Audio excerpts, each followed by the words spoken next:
All right. I was demonetized for talking about all this stuff. That video got demonetized so fast, and the human review was within seconds. It said no to turn it back on. It's gone to a There must have different been. level. Hello, my friends, Evolutionary Energy Arts family, guys. We are back ahead of schedule, and so gonna wait for the chat room to start to fill up again as we are going live again to do more updates on everything that's happening with the coronavirus. Yeah, I see Nicole's back. We're back so quickly. Yeah, everybody's pouring back in again. And Rosemary's on the other side of the chat room this time. So that was a good hour that we just had, just covering, a lot of ways that you could build your immune system, protect yourself, keep yourself healthy and strong. And that's the name of the game in these times. And now we do have with us David Dubyne from Adapt 2030. David, thank you so much for coming on with us. Hey, thank you. This is an important time to be communicating with people so we can stop the fear. Yeah, exactly. And, what are we really facing here? I think that's what a lot of us are trying to figure out. What are we truly facing here? Well, my personal opinion is they're using this event to mask what would have happened naturally with the grand solar minimum and the crop losses and the food shortages globally. This is like their ace card they have to play now, because my personal opinion is we're about that year out from food insecurity globally that would rock governments, because you see every time there's problems with the food that somehow governments are always either forced to change because everybody's on the street, literally the entire country, because they're hungry or it costs too much to eat. But if it's going to be like this for the entire planet, we would expect a governmental or a huge, gigantic shift anyway. But now, preemptively, they're putting this scripted or fictitious or whatever it might be thing out here.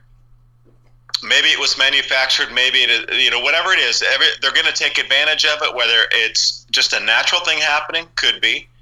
Whether it's a manufactured thing happening, could be.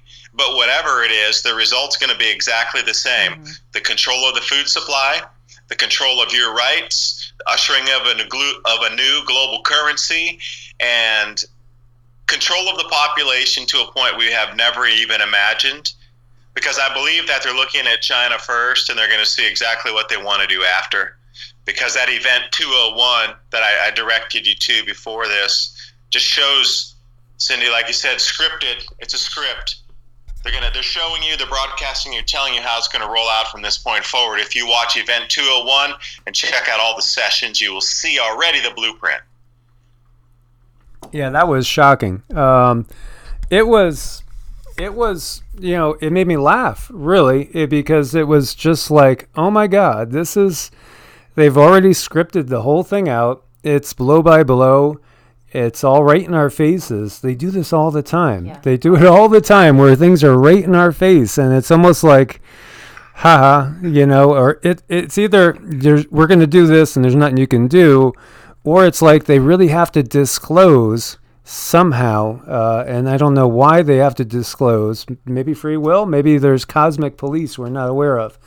Yeah. And by the way that they do this and disclose, tell us what they're going to do, somehow they're able to get away with it. Yeah, I think it gets them off the karmic wheel.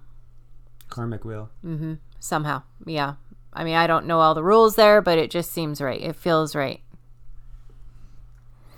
Yeah, it's interesting. The information's out there. The information's out there for anybody who wants to see it. Most definitely. And, the thing that kind of boggles my mind is, why don't we do more about this? Why don't we... I think there's enough of us awake. Why aren't we unifying and saying what we really know, which is, we know you guys are spraying the skies. We've seen that there's aluminum and barium. Now we see that there's Morgellons as well as nanotechnology. And obviously we have 5G, and, Wuhan happens to be the center of the 5G program there in that area. And then all of a sudden people are getting sick. There's a lot of people that are saying now that they're not even sure if there's a virus. They're wondering if it's just all 5G and nanotech getting triggered. by frequencies. So, I think there's a lot of us that are just really, really curious as to, exactly what's going on. You're not the only one talking about the 5G. People trying to share that information of the 5G turn on the same weeks that all this started over in China. When you try to share that, people are doing live videos on, they can't share, it gets blocked. We're simply talking about Wuhan turning on the 5G during the exact same time that this whole mysterious sickness has started. Why not? Why couldn't you talk about 5G as such an innocuous thing? Isn't it supposed to save the planet? Faster downloads, it's the best thing ever. Mm-hmm. But you're not allowed to even share that link? That's strange. Yeah, most definitely. And, when we look at that episode 5 of the event 201 there's a glitch. And it's just a curious glitch with the timing, talking about the need for the private companies to do the policing. And I was listening to David Icke. Somebody sent me David Icke's thoughts, his most recent video on this situation. And he said, well, obviously when you're 1/10 of 1% to 1% of the population, you're going to have to get the population to police themselves. And that's so true. We do police ourselves. And I've talked about the division constantly. When you think about it, whether we're talking aliens or demons, the argument becomes, they're aliens. No, they're demons. No, they're aliens. No, they're demons. Instead of just saying, hey, somebody's doing this to us. And, we need to all band together and say we do not consent. And, I just don't understand why we don't do that as a globe, as more and more people are waking up every day. Well, that's what they're so terrified of right now. I think this battle between light and darkness with the new energies from the sun, I think it's at the tipping point now where they're going to have to try to take it beyond what could be delivered through the skies and inject it directly in your body. To try to shut down either parts of the frontal cortex or parts of the brain, create sickness faster, trigger immune responses, or something that's going to be forced. Because what's happening with the global awakening, if you hadn't seen up to this point already how the human mind is perceiving our reality differently, why do you think 24 countries prior to this outbreak were demanding change in the government, the economic structure, the political structure, and the corruption stop in their countries? That's more than 10% of our entire planet's number of countries wanted change at the same time. We're going into this grand solar minimum. Now the whole narrative of climate change is going to be, shattered at the very structure, and the food supply is in jeopardy. And still nobody's talking about how we're going to move our, crop growing zones into new areas. And then suddenly all this comes up, and it targets the elderly, which is interesting. It targets the older people. They have a lot of knowledge that they could share with us to get us through all these times, because these people are 70, 80, 90 years old. They have way more knowledge. They know the old ways. They know the stuff. They know canning. They know preserving. They know drying. They know sewing. They know, wood carving and everything in between, fixing motors by hand and doing all kind of stuff that we just have lost the skills in just literally a generation or two. I mean, look, that's the scary part, is wiping out the older generation. You're wiping out a whole knowledge base for these younger kids and ourselves, to get through the next steps. We need the entire generational structure of our planet to share ideas to move through. And I don't know where we're going with this. It's a targeted thing. The food, they're trying to grab the food at the moment. I did that whole video, which was demonetized so instantly after I put that video up.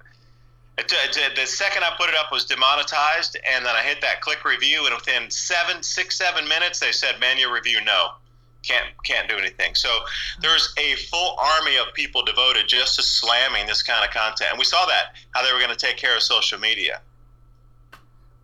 Yeah, it's gone to a new level. It most definitely has, and there was a brief time there where I told Cindy, something's up, because everything I put up with certain subjects automatically goes yellow.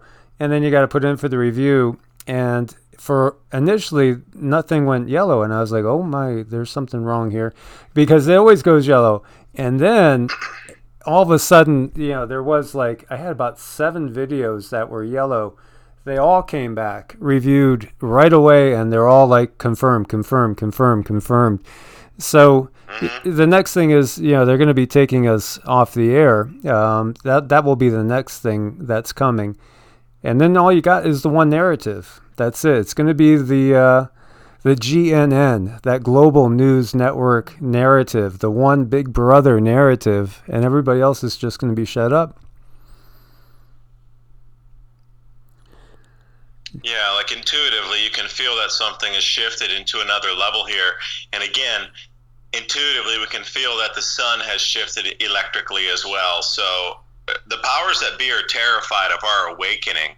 They're terrified of the human species coming together and thinking the same thoughts together of love, peace, and we're done with this darkness that's controlling or trying to control whatever's here on the planet at this time.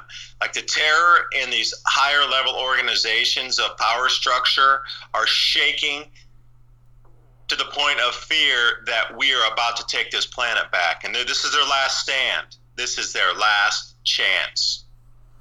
Understand that. That's the reason this is happening, the last chance to control humanity. If we can use our minds, we can change matter. We can change destiny if we all come together, like you said. But they're going to try their utmost to divide us and continue to stop the messaging. And eventually, I bet spirituality messages will be banned across the way, if they can. So where do we go to next? Like, the whole thing about this, all right, you see the playbook going out, but to mitigate this, like, how do you stay 2 steps in front? If they're going to start cutting social media messaging, great. Well, then where do we need to assemble somewhere else that's not being affected? Gab? Not sure. Brighteon? BitChute? Steemit? Where's the next platform going to be for people with wake minds to try to, we should all start something where we start thinking the exact same thoughts on the same day. Like every time, whatever it is, on a certain time in a day, like there's a whole group of people who start meditating at the same time in the same day on the same frequencies about the same thoughts for change. Because that's what it's going to take. Yeah, definitely good ideas. And we've been building on BitChute and Brighteon. I mean, it's not what YouTube does, and there's no way of making a living off of it. But at the same time, it is building, it is growing. They're small, but we got to get more people to realize this. I know Dutch since went over to Twitch, and he's just doing lives on Twitch. So, I mean, we could go that route, and we could charge something on a monthly basis, so we could, eat ourselves as well.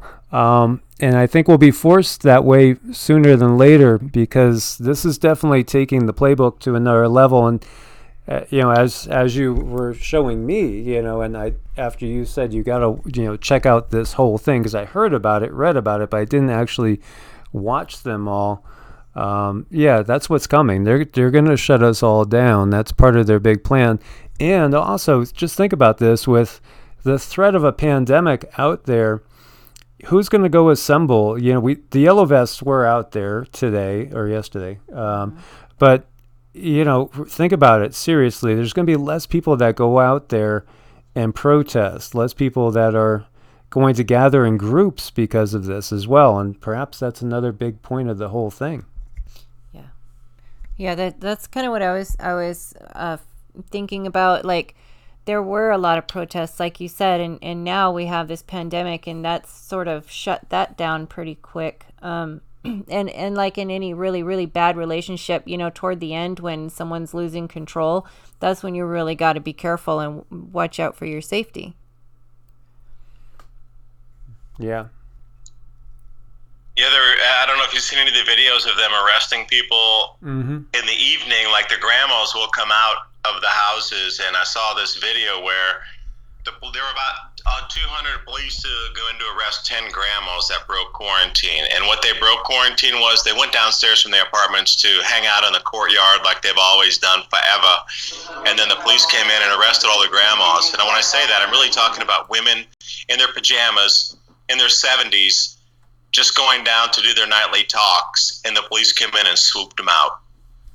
They must have been comparing information or something, because the brutal police response to anybody coming out of their house, regardless of age, is just way, way, way overboard for what's going on, and they're arresting people without wearing masks, and it's like, you could tow, you have to do what to do, or they arrest you. Like, I can't believe they swooped in the night darkness because some older women were talking together in the courtyard.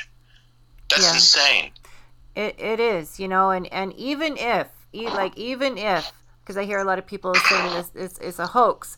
Well, even if it is a hoax, the end game is control. It's control. And they're getting it. That's concerning. It's like, okay, so if the end game is control, where do we position ourselves? What do we do then? Energy field back. It's the only way I can possibly see it now. It's become an energy game. It's not become the action is using your mind game now. Literally, when I say that, I mean not even moving from where you're sitting at the moment, but focusing your thought on something. I think that's where it's going. Well, as a energy worker, I could tell you that the ability to affect positive change is coming more rapidly all the time. And it's obvious to me that things are changing energetically in our reality. It feels as if, what was impossible just even a couple months ago can be very possible now.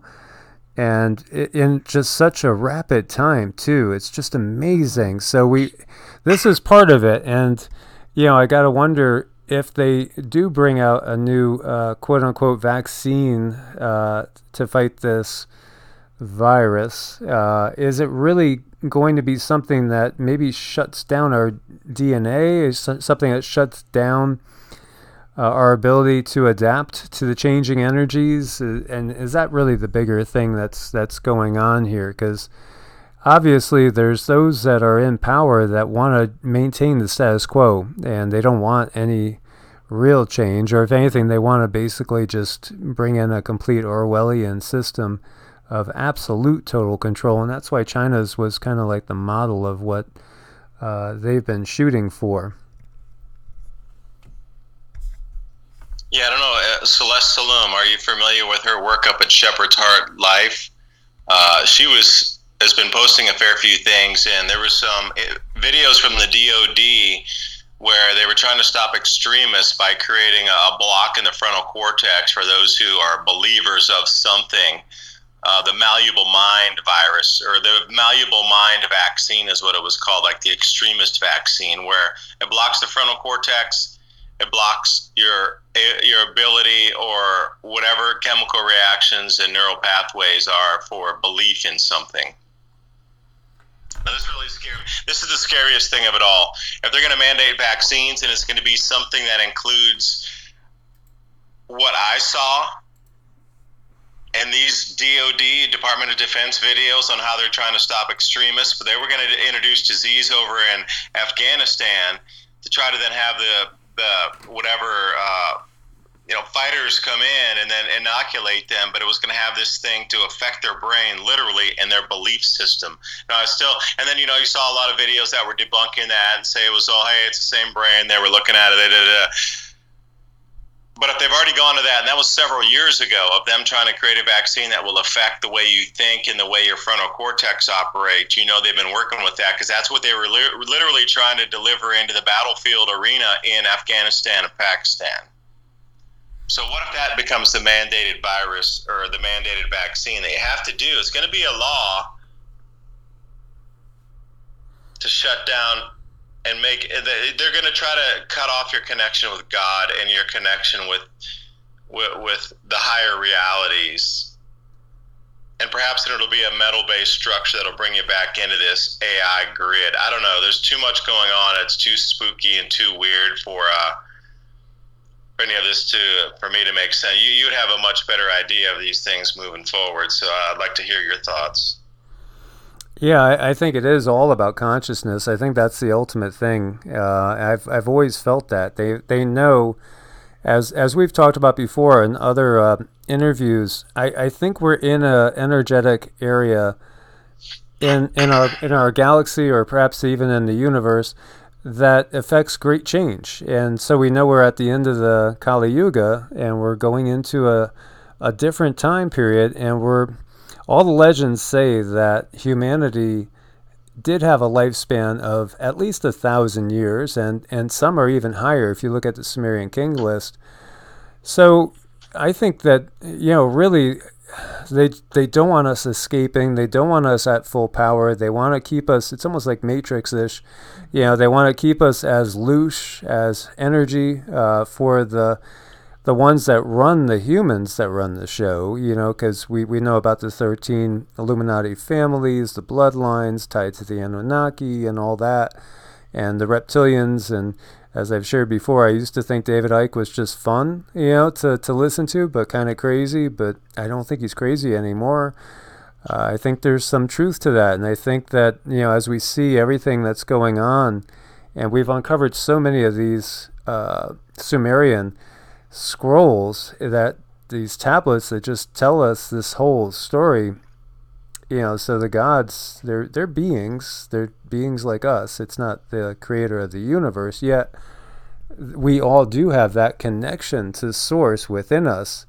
But of course they've tried to put a control grid around that in every way, shape, and form, including having to go through the official quote-unquote church, telling us what you can and can't believe, what's heretical. I mean, this goes back thousands of years as well.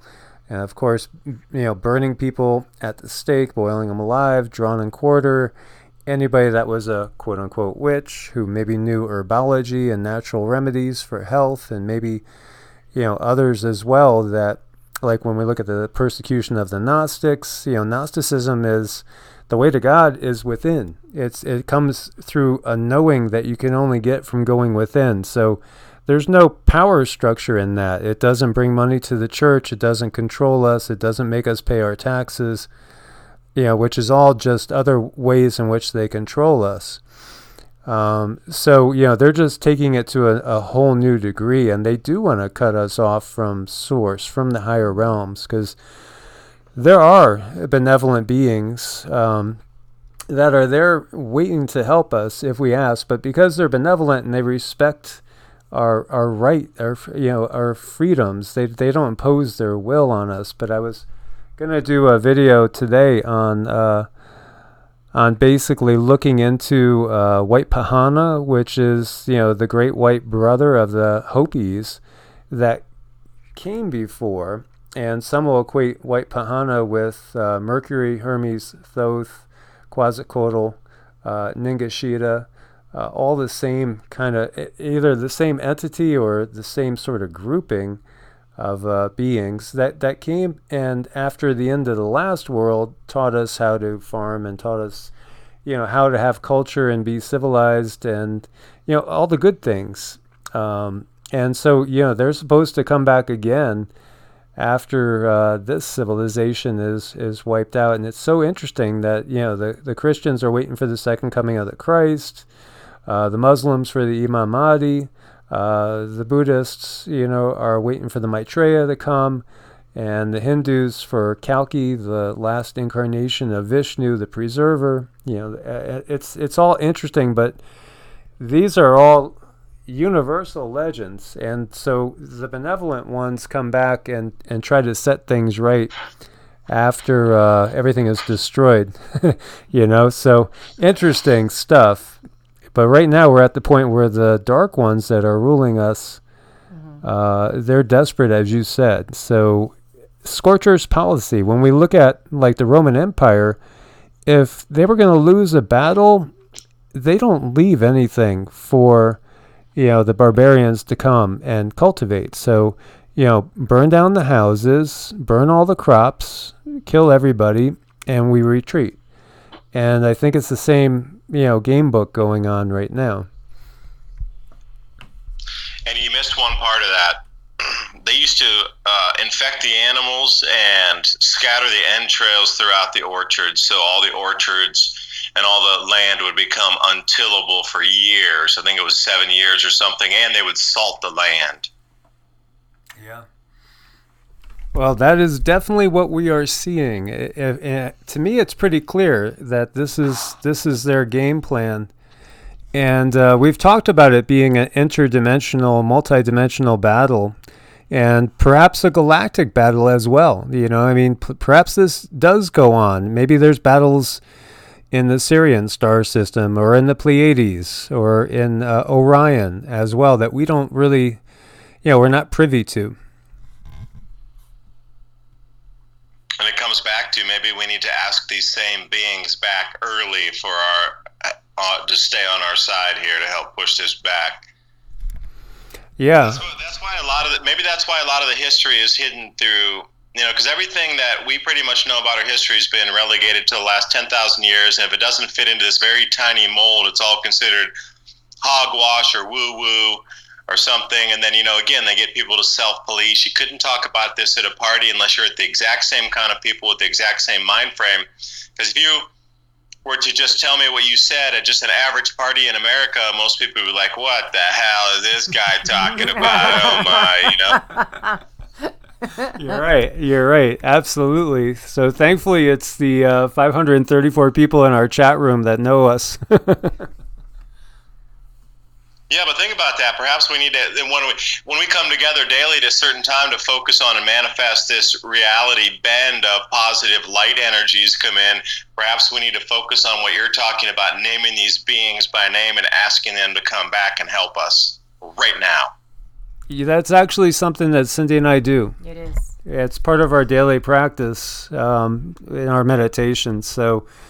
And we use names from all different traditions, because that's the thing that hit me was, we're being divided on purpose and made to think, well, you can only use this one name. But there again, this entity that is called by some Hermes and some by Mercury and Thoth, and then Ningishita, the Sumerian tradition, and Quetzalcoatl. It all appears to be the same entity. So it's interesting to look at that, and like, why did they call him, Hermes Trismegistus, Hermes thrice great? Because he's recognized in more than one culture, and of course that's thought of as a god of wisdom, but these gods are not gods. They're just beings that are a little bit more evolved than we are, or at least that we know about. But we are also pretty much the same beings at the core. We have not realized our potential yet. And that's the game plan. Keep you away from that. And that's the ultimate truth. The ultimate censorship will come when this starts working. When groups of people start focusing and then trying to organize these groups of not getting on the street and protesting, but focusing your mind at the same time every day to create change. This will become the Dubyne speech. Yeah. What just popped into my head is the Tower of Babel. Mm-hmm. Oh yeah, I've ranted about that a million times. Yeah, it feels like they are coming in to really screw us up, and to confuse our communication. It just is this what has happened over and over and over, the Tower of Babel story? Well, yeah, and most people don't look at this deep enough and really, really dissect it. They just say, well, it's got to be a mistranslation, or it's just, it's one of those things where you have to have faith on and just trust. But no, actually look at it, because it does say in the plural, it says, look, all the humans are united. They're of one mind. And look they're building themselves a tower up to the heavens. They're going to be like us, just like the Garden of Eden scenario, where we ate of the tree of the knowledge of good and evil, but we could have eaten of the tree of immortality, and then we would have been just like the gods, and they couldn't have that. So, that's why we got kicked out of the garden. And the Tower of Babel incident, we're all completely unified.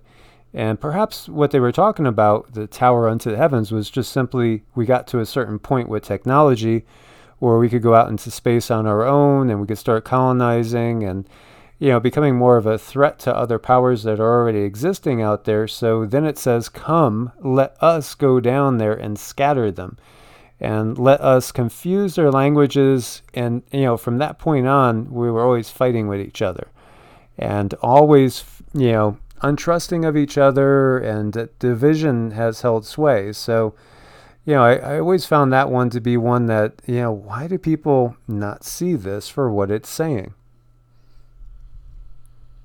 Yeah, I'll tell you, I was in Vienna before I'd had a race back here to Asia, and we went out to the art museum, and they have that exact painting in there. The Tower of Babel was actually on display during this time.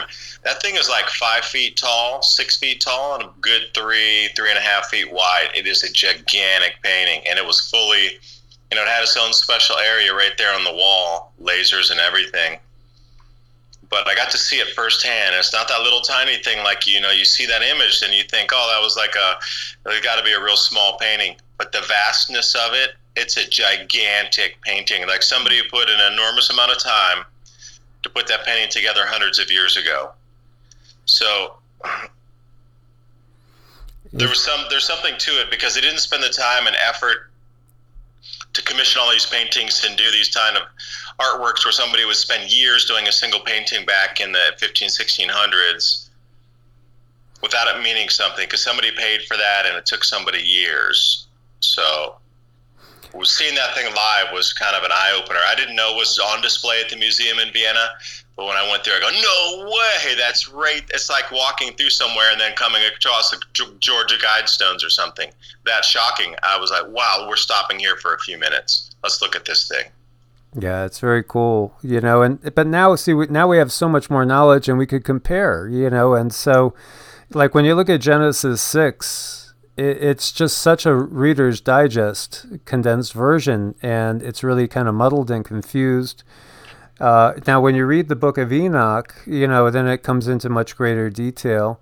Although I'm very suspicious of the book of Enoch as well, because when you look at all the other cultures of the world, they talk about these same beings. Now what we call fallen angels, angel originally just means messenger, messenger of the gods. So like, Hermes is the messenger of the gods, right? So that's what angel means, messenger. And when we look at all these other legends from around the world, whether we're talking like Cherokee, Hopi, Australian Aborigines, Zulu, these beings that came from the stars, and they did teach us, just like the book of Enoch talks about, these 200 that descended on Mount Hermon, teaching us all sorts of things. But when we look at the book of Enoch, it twists it into a negative light, where if you look at all the other cultures around the world, they're totally benevolent beings. They taught us all good stuff, and then the book of Enoch jumps into the offspring being these giants that devour people.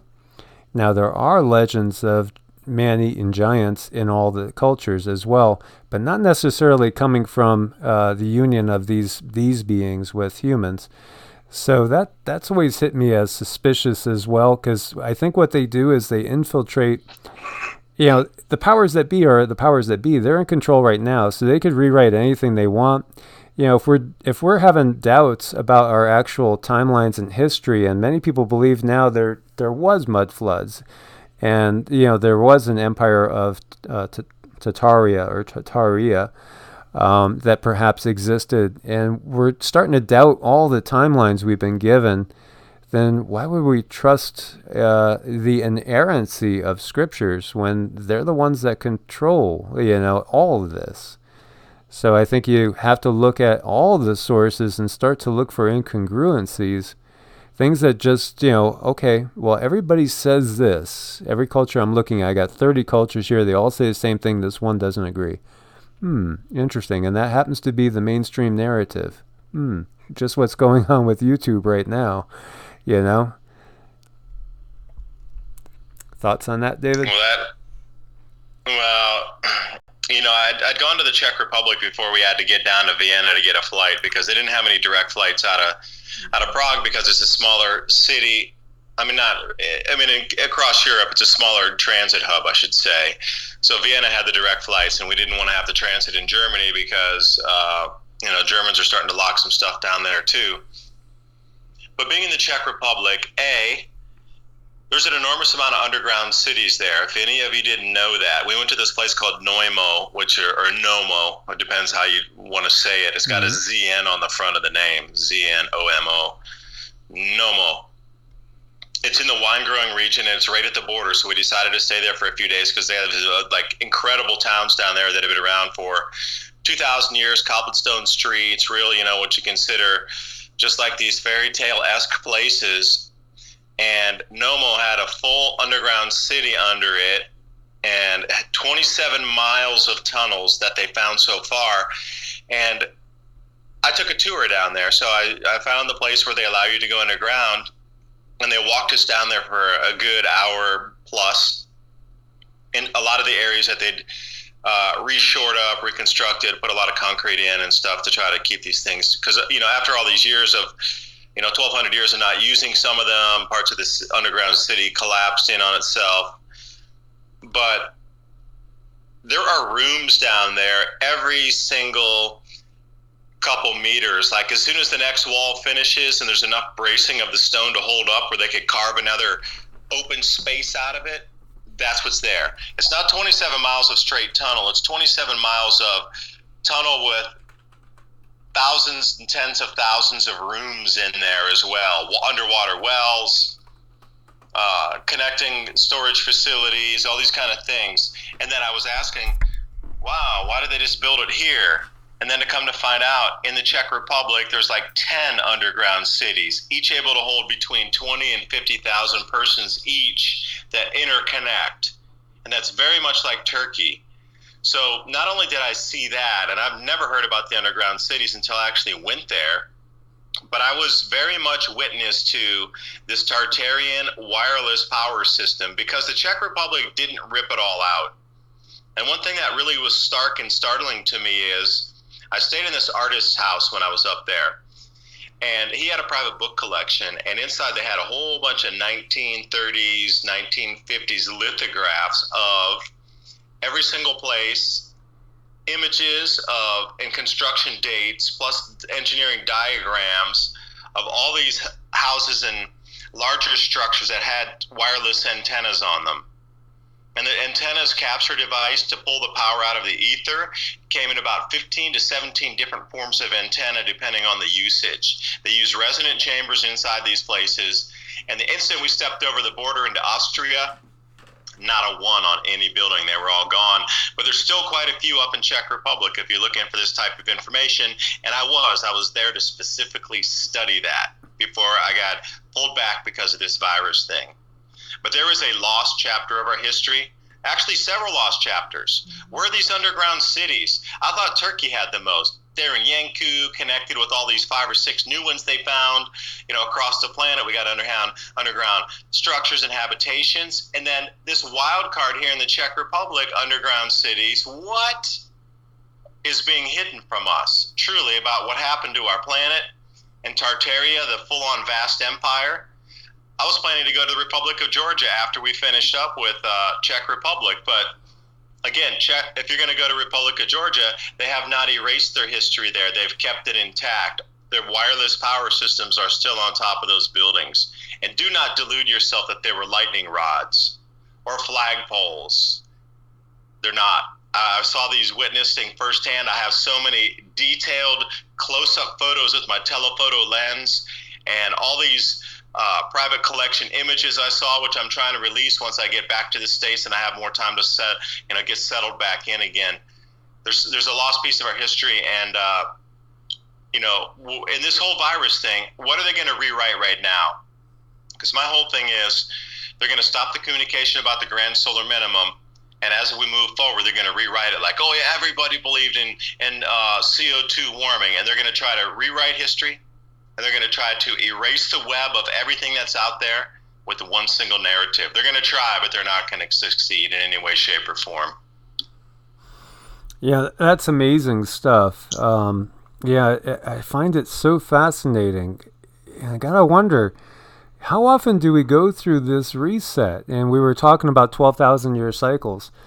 But what if it's way quicker than that even? At a different level, maybe not a solar flash or what Douglas Votes talked about, But what if something else is wiping us out on a much faster basis? Like what if this is more like in every 500 years we get reset or something? You got to wonder about that.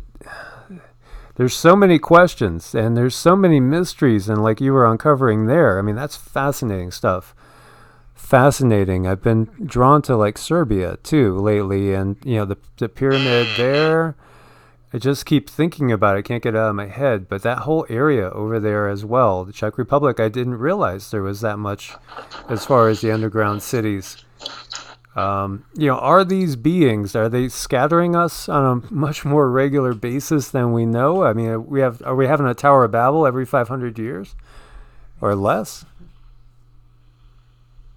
Well, I also went down to Croatia last year, and when you talk about that Serbian area, what I saw there too was like some real old world stuff that I'm trying to still wrap my head around. You got the Bosnian pyramids down there, and here's the thing: they have the out of theory for that region as well. So we know the out of Africa theory, and we heard the repopulation of the planet out of Africa, but they also have an out of Serbian area, what we consider right now, theory as well. So the reset has to have had occurred at least a couple times, bringing this population of the planet down to 10,000 or under. But a main pocket of survivors was somewhere, because they have a full-on out of theory in that exact spot, coming out of Slovenia, Croatia, Serbia, Bosnia, Herzegovina, that whole cradle. And again, they got underground cities there too. So wherever we look across the planet, there's a lot of out-of-place artifacts and technology. And I'm going to say one last thing. I think the reset on the global liquefaction event, or the mud flood, I have the 1,500-year event, because what's coming up in 2024 is the same thing that happened in 535. And when we look at the planetary geometry, we're about to get tugged electromagnetically out from where we normally are. So perhaps this is the catalyst for this global liquefaction event. Because the planetary, what we're going to experience, anybody who's into astrology out there and you have mapping software to see how the planets are going to align, there's going to be a perfect square for all the gas giants, and the Earth's going to be exactly in the center. I call it like an Earth sandwich magnetically. 2024 in October. So any of you who are into the astrology and can work up some diagrams on how the planets are going to align. You're targeting 2024 in October. It'll blow your mind what you're about to see. And of course, we talked about the Deagle numbers, and we've wondered about that as well. Because, according to that, come 2025, there's only 100 million people in the United States instead of 330. And same thing with Britain. Britain goes from like 66 million down to 15 million. So, something big is coming, whatever it is, if we are to believe those numbers.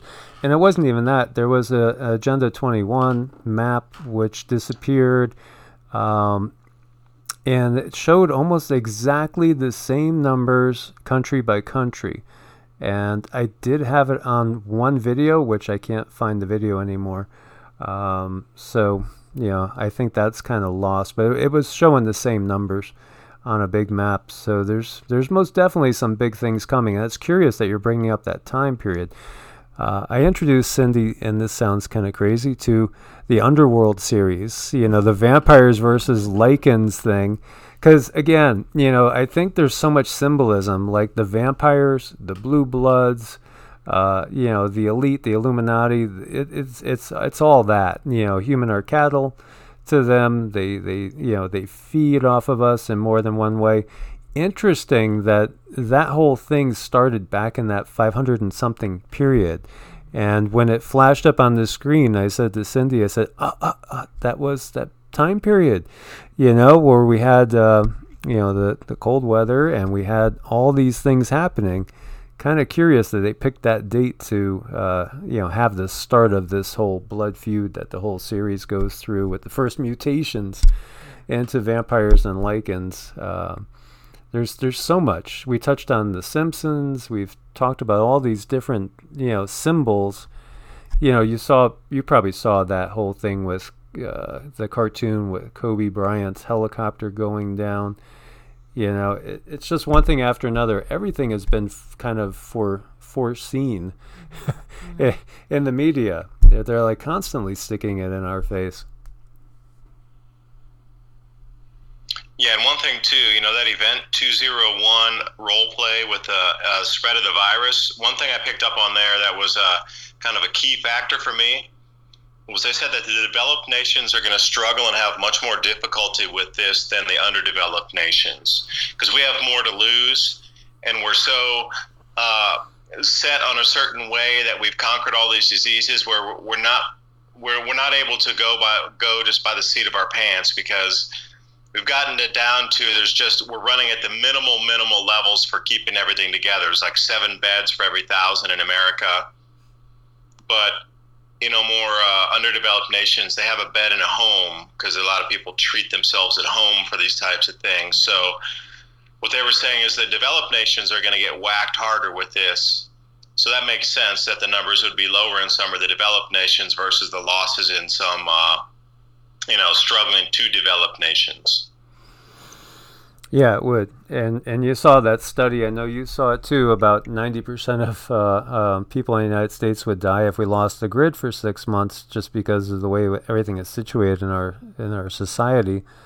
And you add to that the things we're seeing in China, and I was showing a video there where the police were knocking on doors. We've seen the police like barring people in, like literally sealing buildings, nailing them shut, nailing them inside.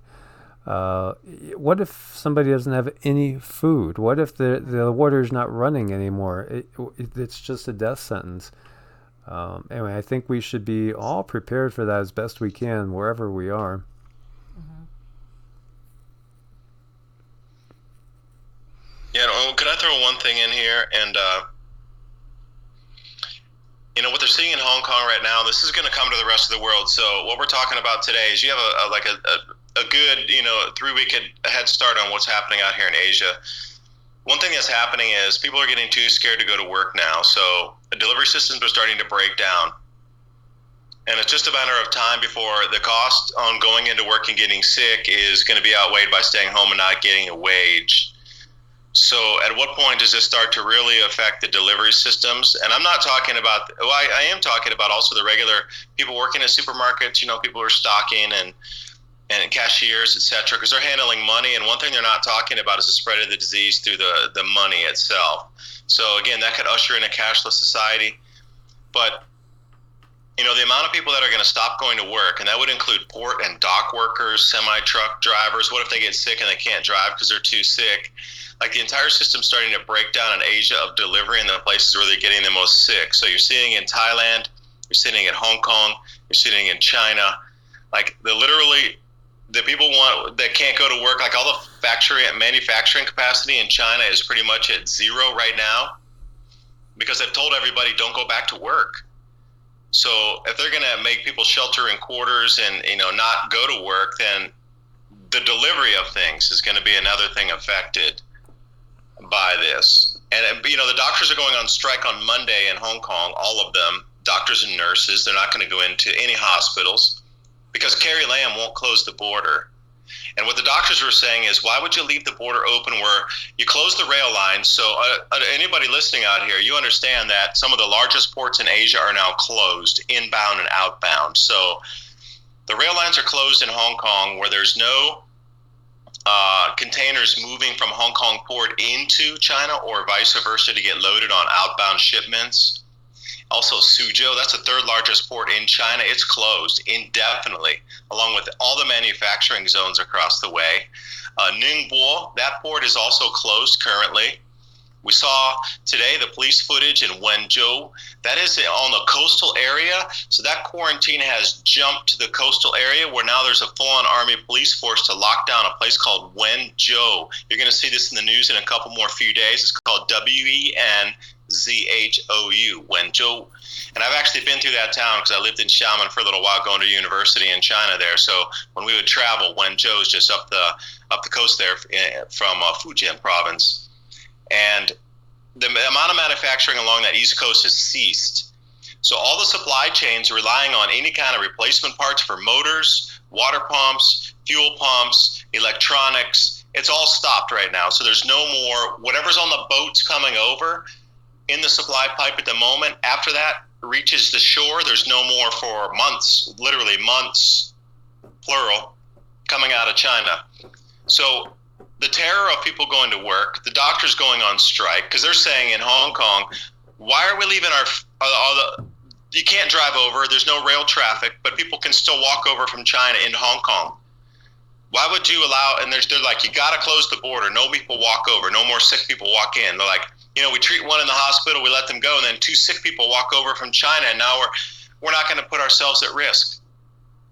So Hong Kong's dealing with its own set of problems. Singapore's cut off all air travel to and fro.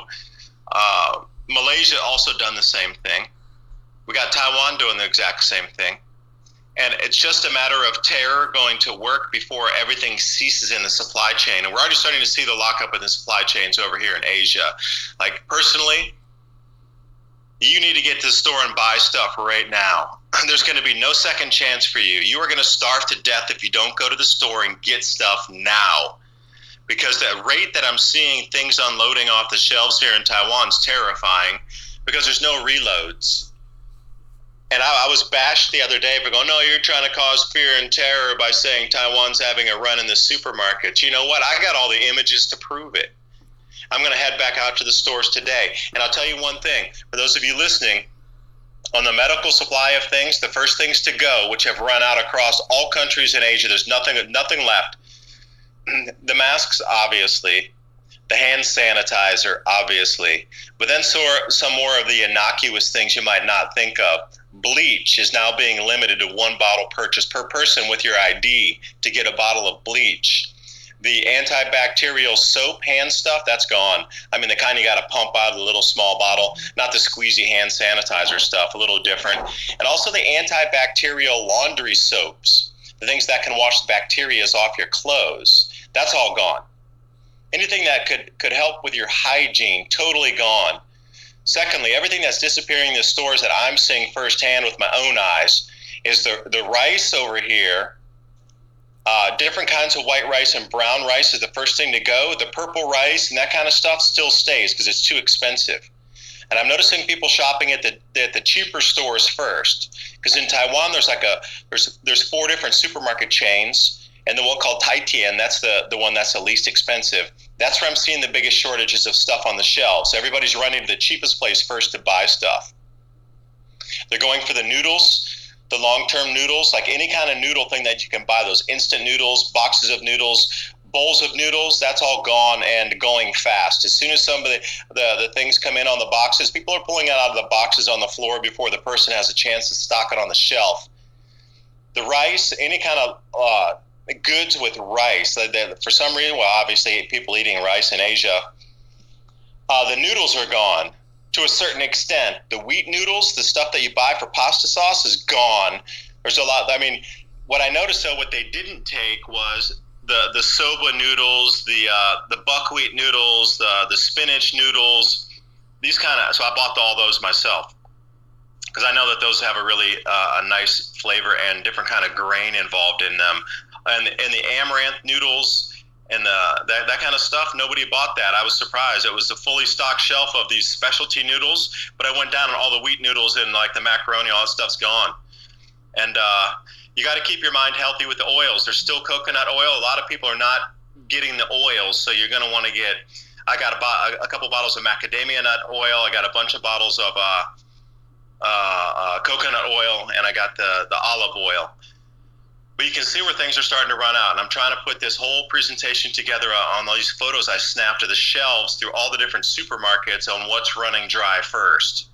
So you in the States are very lucky that it's happening out here in Asia right now, because you get a 3-week head start on what's going on to prepare. Because what's happening here will be there in 3 weeks.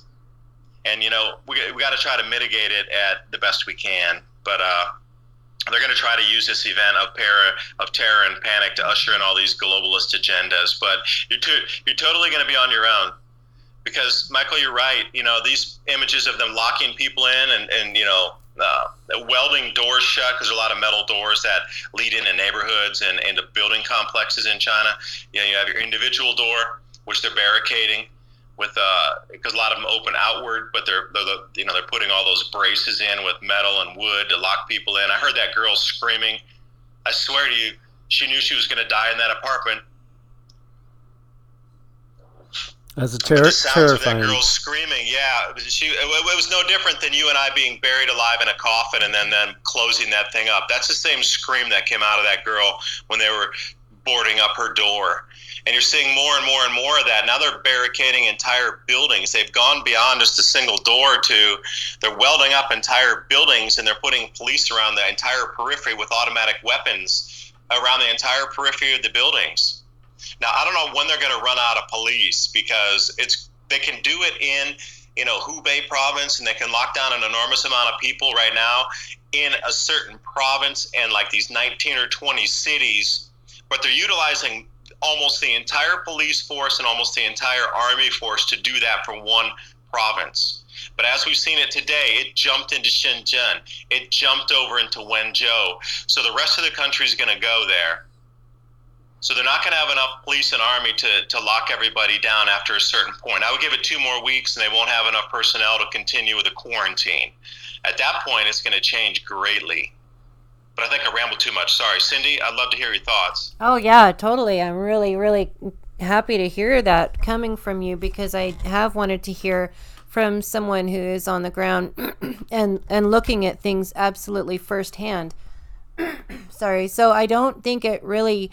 Like, if this is a hoax, that doesn't really matter. I mean, I would say definitely take precautions as far as sickness and transmission is concerned. They're following through with these things. It's happening. It's definitely, that part of it is happening. Because I see a lot of people say, oh, it's a hoax, just don't pay any attention to it. I think we better, Yeah, they're definitely moving ahead with locking everything down, and it's going to be coming here too, as far as that goes. It's just a matter of time. So again, everybody's got to do whatever they can to prepare for their families, for themselves, their friends. Again, we got to come together as much as we can, and obviously in this type of thing, it's going to be a local thing as well. And you could move around a little bit now, but we might not be able to be moving around for long, So if you're not in the spot you want to be in, you need to think about it and get to where you want to be. Because, just like you're saying there, David, and we've seen, people are being basically locked in alive. And, who knows when cities will be shut down, roads will be shut down, states, closing their borders to other states. Lockdown apparently is coming. Well, just look how they're doing it over there. They're dynamiting roads. I mean, that's a permanent thing.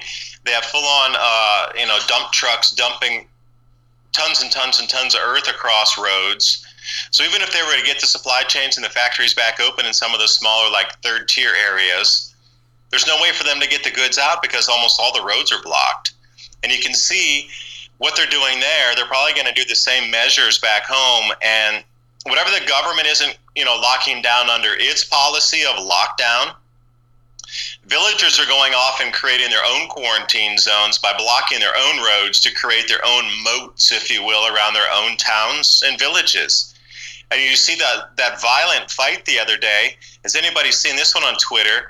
The guys were coming out with iron pipes, beating other people to get them to stay away from their villages. Full-on fist fights for masks. I mean, it's just breaking down. Society has fully broken down in that country where this quarantine is happening. And the fear, where they have armies of people with pipes running around beating anybody. I mean, they were hard hitting, swinging with these pipes to get these people to stop coming down the road into their town. I mean, we have guns. They don't. They would be the same exact thing in America of, 12 people kneeling down and all shooting 100 people coming at you so nothing came into their towns, It's going to be a different game back in the U.S., but I'm terrified of getting locked into Taiwan because they import 98% of the food they need every day. So it would be a shit show here, excuse my language, so fast that it would turn into cannibalism within a month if the food stops here. That's terrifying to think of, but really accurate. Yeah, and another thing too that I've been talking about is I am so grateful that we have like 2 to 3 weeks to prepare, boost our immune systems, order stuff here. I mean, I think here in the States, we are so spoiled. I don't think many of us have a clue like what we're up against or what we're looking at. And all we can really do is band together and do our absolute best to prepare, use our best thinking, get good minds together, get people together in the chats, and use this time that we have and use it wisely and not just slough it off like it's just a hoax. Well, hoax, no hoax. It's happening. Most definitely. It's going to be swift. It's going to be swift, too. Like the progression today that has added 19,000 new cases today, or suspected cases here in Asia, just 19,000 new ones today. And, some more like heads on the ground. I've been doing a lot of digging into, because originally I was told, and then I watched the Hal Turner show, and then another couple people told me, hey, they're burning the bodies over there. They're not even being registered. Because that was kind of one of my focuses, is trying to figure this whole thing out where they're sending them to the crematorium. So anywhere I can get like even a glimpse of anything. So I'm going to be putting this up on my Patreon channel later today. But you're looking for the yellow body bags. So the body bags in China are yellow. And once you see the first one, you'll start to know what you're looking for. And it seems that the number of deaths are not being registered. They're just straight away shipped off. Because this one little video I watched, they had 10, like, half size of a dumpster. So in the U.S., understand like a dumpster in the back of a restaurant. Or those big rolling kind of trash cans that they're used at restaurants, all, much larger than the ones you'd probably have at your home. They had 10 of those completely crammed full of body bags, to the point that they were actually popping out, because you know how those kind of bags will expand if there's not enough pressure on them. They had 10 of those completely full, and that was from one day's action at this one crematorium. So I'm asking you to do the math on that. Like, how many body bags can you push into a trash can to the point where they're so overloaded that they start to expand back out, and they were kind of coming back off the lids? 10 of them completely full to that point. And then I've also heard that there's 12 crematoriums in Wuhan, and they've been working 24 hours a day for the last 9 days. And they're taking them directly there. And then another report I had this morning here was, I'll give you an exact number. This came off of the banned report, and I actually have it up here on my browser. So let me give you the title of this article here, and to retranslate it back into Chinese. Okay, let me see if I can get it to retranslate back again.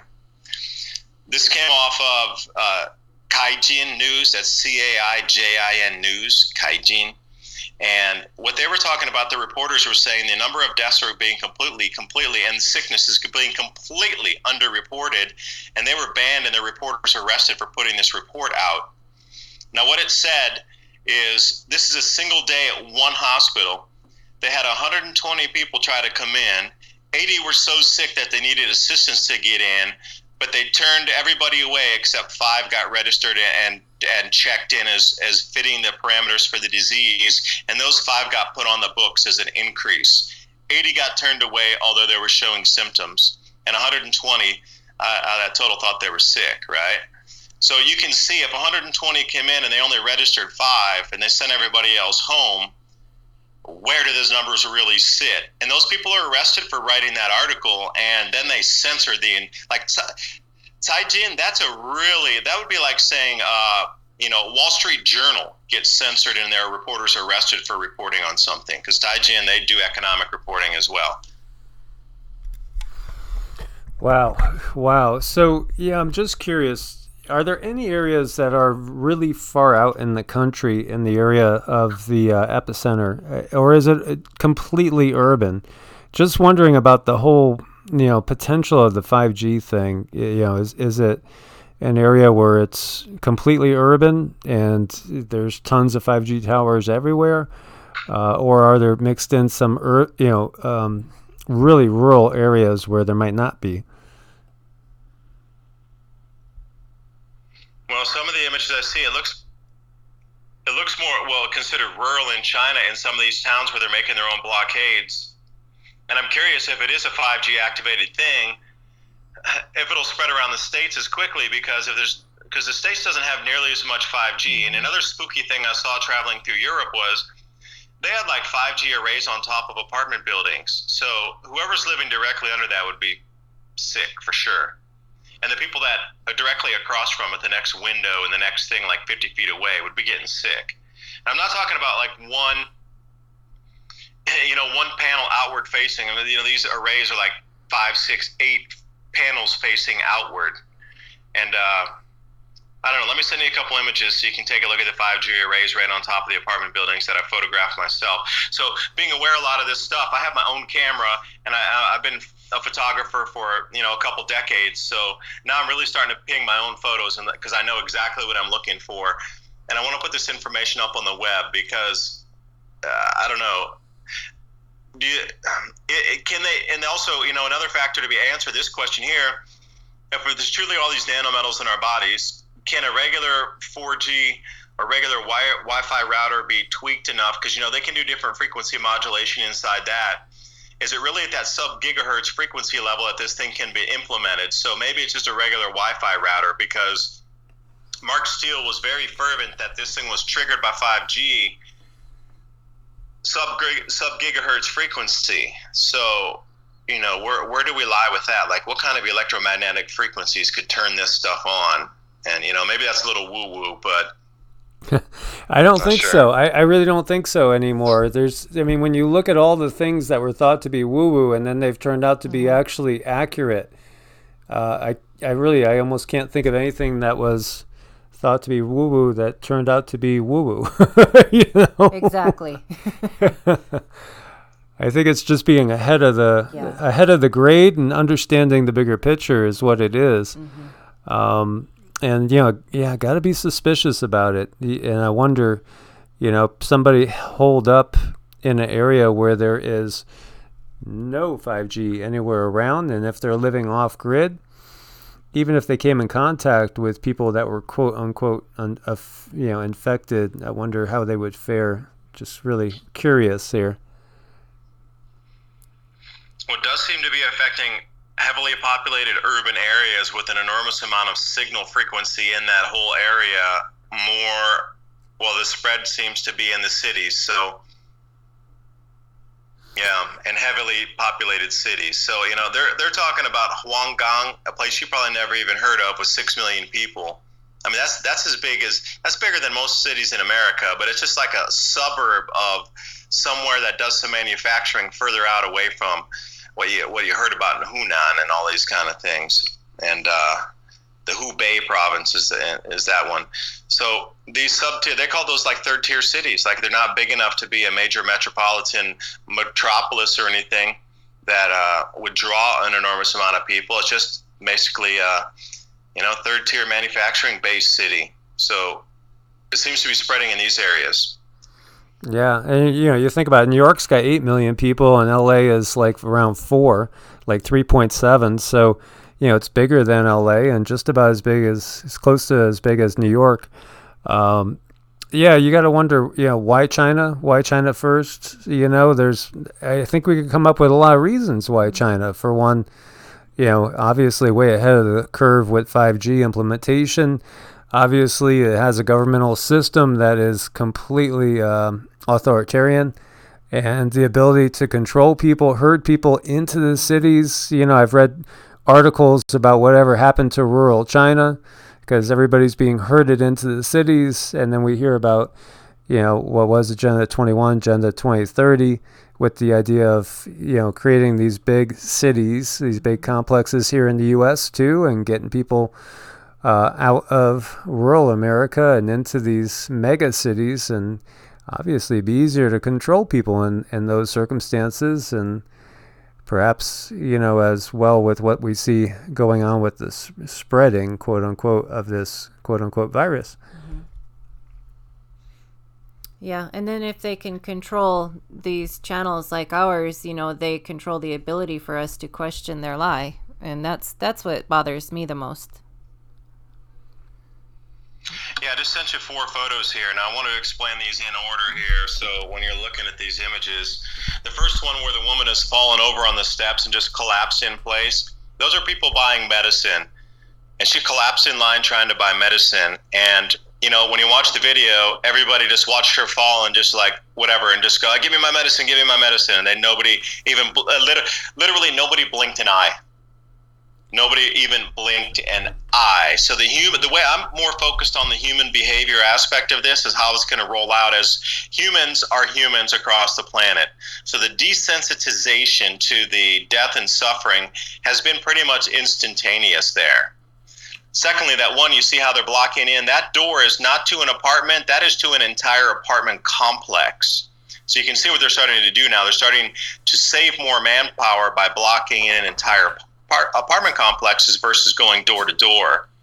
The next one down on the bottom left there with the yellow bags, that's the crematorium bags. And then the video, you have to watch the whole video because it wides out. It goes right to left. But what you can see there is the yellow bags are the crematorium bag. Yellow bags are body bags in China, so that you got to look for that. And then on the bottom right, what it is the police came in to try to block. This is in a village, in a small village, what you're talking about here, a real small village. The police came in to try to block those people in and say, hey, you got to go to quarantine. But the entire village came out at the same time and started beating the police with like wood sticks, bars, literally pitchforks, farming tools, shovels, and they all backed off. The police had to get out of there. So obviously the police are going to come back with weapons this next time. But at least for this first pushback, it's almost like you would think in the 1300s with the villagers with a bunch of pitchforks pushing back the, let's say the British forces at the time. But they're going to come back and get smacked. They're probably going to drone strike them or something, because this is the first pushback in the villages where you start to see that if enough people come out, they can even push back the Chinese military and police forces. And then you would, well, you know, unfortunately, and I've talked about this for so long, it's like, when can we wake up our own people that are in our own military to understand the bigger picture? That you know, you're not serving you know, your neighbors, and you know, you're just serving corporate interests. And when are people going to recognize that and realize that? You know, at some point it'd be interesting to see when does the Chinese army just disband, or you know, what will happen there as well as things break down farther and farther. And I don't know the mindset there. You would know it, I'm sure, much better than me. Well, when their families start to get sick and they realize that what they're doing by blocking the people in is going to happen to their same families, and they're going to go home and protect their families versus being under orders. At some point, there will be an abandonment of the military in the country, I do believe. 3 weeks from now, I'd say it fully falls apart, and you're going to watch the disbandment of the police and the militaries go home, because they're going to be getting sick too. And at some point, they're going to realize what you just said. The cost for trying to control is not going to be worth the cost of themselves staying alive or keeping their families alive. And now there will be a certain percentage that aren't married, that don't have kids, that don't have a family. That'll be a core group, you know. But outside of that, you could expect to be some breakdown in the chain of command eventually. And those last 2 photos I sent you, those are the 5G towers that are on top of apartment buildings in Czech Republic. And when I say apartment buildings, it's very much communist style there, because they were under communist rule for such a long time. It's just square block after square block, and they actually have numbers on them. I think you can see the left image there. I think it says number 25. That's like number 25 apartment building. Okay, but you got to realize that 5G array is right on top of that number 25 building, right next to 24 and next to 23, and you can see how much more how much more gear they need to get that signal out, because it's a shorter.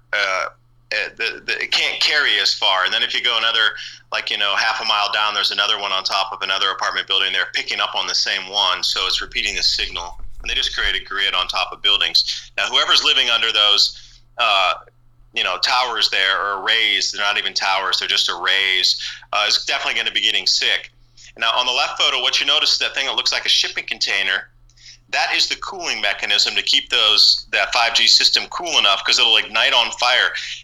Word for anybody out there, your 5G array, if it stops having the cooling mechanism working, it will catch on fire, because it's running that hot. So when you're looking at these things that are sort of look like shipping containers, inside there is that's a massive AC cooling unit, basically. So all these people talking about, hey, there's too much CO2, we're using too much energy for this, that, and the other.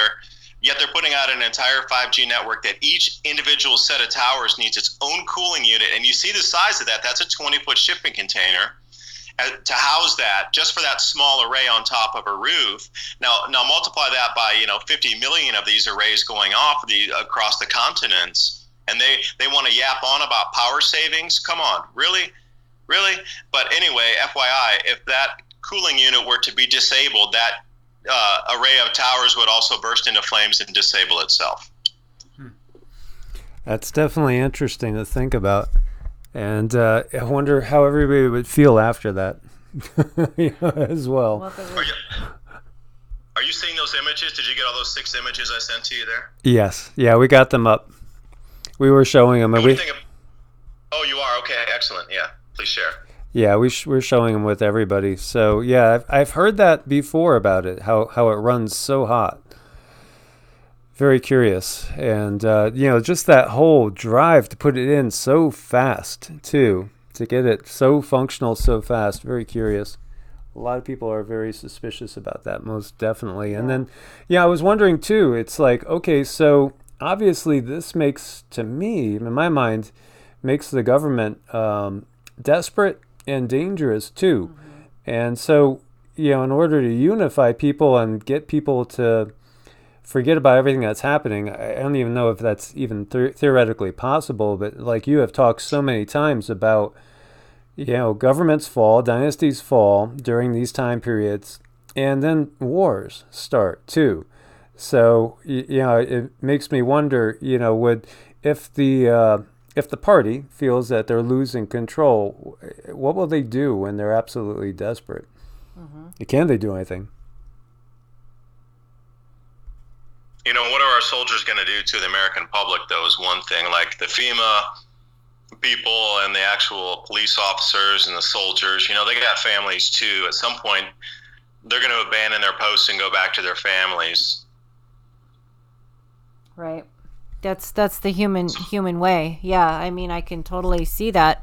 You get to a certain point where you think you're doing good, and then you see other things happen as they truly are on the ground, and they'll be like, no, and I'm looking at this 5G, and one of the things that I do is I tune the human biofield. So I've done not a lot of research, but enough, to understand our frequency as human beings, so I can take the tuning forks and reset someone's biofield. And I could see how these would cause so much chaos in someone's energy field that it's definitely going to go straight to the 3D dense body and cause a lot of harm. Yeah, let me share a little story. When I was in Czech Republic with my girlfriend, like we're both sensitive enough to feel ley lines, and it makes my teeth taste like metal. And then for her, she gets it on the top of the roof of her mouth. She gets a strange sensation and a taste as well. But when we were driving through, we got on the tram. These are the above ground trains, just to ride around the city a little bit and take the long way to go where we wanted to go, because you can buy the ticket and just get on and off where you want. We went through this one neighborhood, and I was like, oh my gosh, did you feel that? It was the most intense ley line feeling, like as if I was on top of 50 ley lines at one time. And she goes, wow, that was the most intense thing. And we went right by a 5G tower. Wow. And I tell you what, the way it affected me and the way it felt like I was on top of a ley line was most startling. And I thought it might have just been me. And she's like, wow, that can't. And then even we were about a kilometer down the road, and she's like, whoa, I'm just starting to come out of that weird feeling I had. And I said, yeah, me too. Finally, we're out of that. But think about the people living right next to that thing, right in those apartment buildings, right next to it. Like they're in that 24/7 on that soup, trying to sleep in it and whatever. We passed by for, a minute, and still got that massive energetic feeling coming out of that. That was the craziest thing. That was one of the strangest experiences, except that underground city, getting freaked out underground. By the way, if you think you're gonna run underground and live underground and stuff, you're not. You're gonna go absolutely insane, stuck in that small space underground. I really had a difficult time after about an hour. I was like, I want to get out of here, Yeah, I don't know how people did it, back in the day when who knows how long they had to stay under there too. And some, I've heard estimates of tens of thousands to housing hundreds of thousands just in Turkey alone. And then you were talking about, Slovakia, and we were talking about Serbia. There's supposed to be tunnels that run all the way up to the UK. And so very interesting, but at the same time, man, I wouldn't want to do it. That's for damn sure. Mm-hmm. Plus, we'll lose the vitamin D, so you're not going to have that with the sun. That's going to lower resistance as well. How much could you go and bug out into these tunnels in case of an emergency too? I mean, I'm sure they're all blocked off from the public as is. I wonder if people will go into the tunnels again, or if the powers that be will have them sealed off. Well, one thing I know they sealed off over there is all the free water supply of all the aquifers and springs that used to run through the cities there. So, like when I went to the UK, a couple guys I was hanging with, they knew where all the springs were, the open springs still. And a couple years back, in the more remote springs, the townships had come by and tried to concrete them over, but those guys knew where they were, and I guess somebody had busted them back open again. But in the European cities, all those springs are pretty much gone, except, guess where? Czech Republic, guess where? Croatia. In Zagreb, there's a few that are still open. But it seems like all the more westernized, like in Vienna, we saw not one spring. And every one we did see, it was totally turned off. There's a big sign hanging on it going, poisonous, do not drink. But wait, they'd been running for how many hundreds of years? Good to drink. But there's a concerted, effort to also cut off the water supplies too, which was something that used to be free. Good spring water too, Yeah, and it makes me think of how, like, the governments, like Australia, for instance, has been, they've had a drought in so many areas, and yet they're also, selling the water off and shipping out of the country. You see these corporations, doing this left and right, controlling the water supplies, controlling the food supplies. Obviously, the GMO seeds, that whole thing, as you were talking about earlier. It's just one huge control grid. Yeah, Cindy, what are you getting intuitively with, like, when you're tuning people's bodies back in? What's the one main kind of theme that's running through when you're trying to retune? Anyway, I'm curious. I feel holes in people's energy fields. Like if you've had a trauma, or a lot of people, actually, it's maybe the medication that they're on, or if you've had a trauma, there's going to be like a certain vibration on that tuning fork that's different from the rest of the field. Because when we have traumas or our energy body is changed, there's this standing energy wave in, near the body, and it just sort of stays there, especially with traumas. And even though we think we've dealt with it, processed it, whatnot, it's usually there. It's usually there out in the field. So I take that tuning fork and I stand there with it, and they're tuned to the Schumann resonance and the human body. And I stand there with it until that vibration either picks up or it evens out.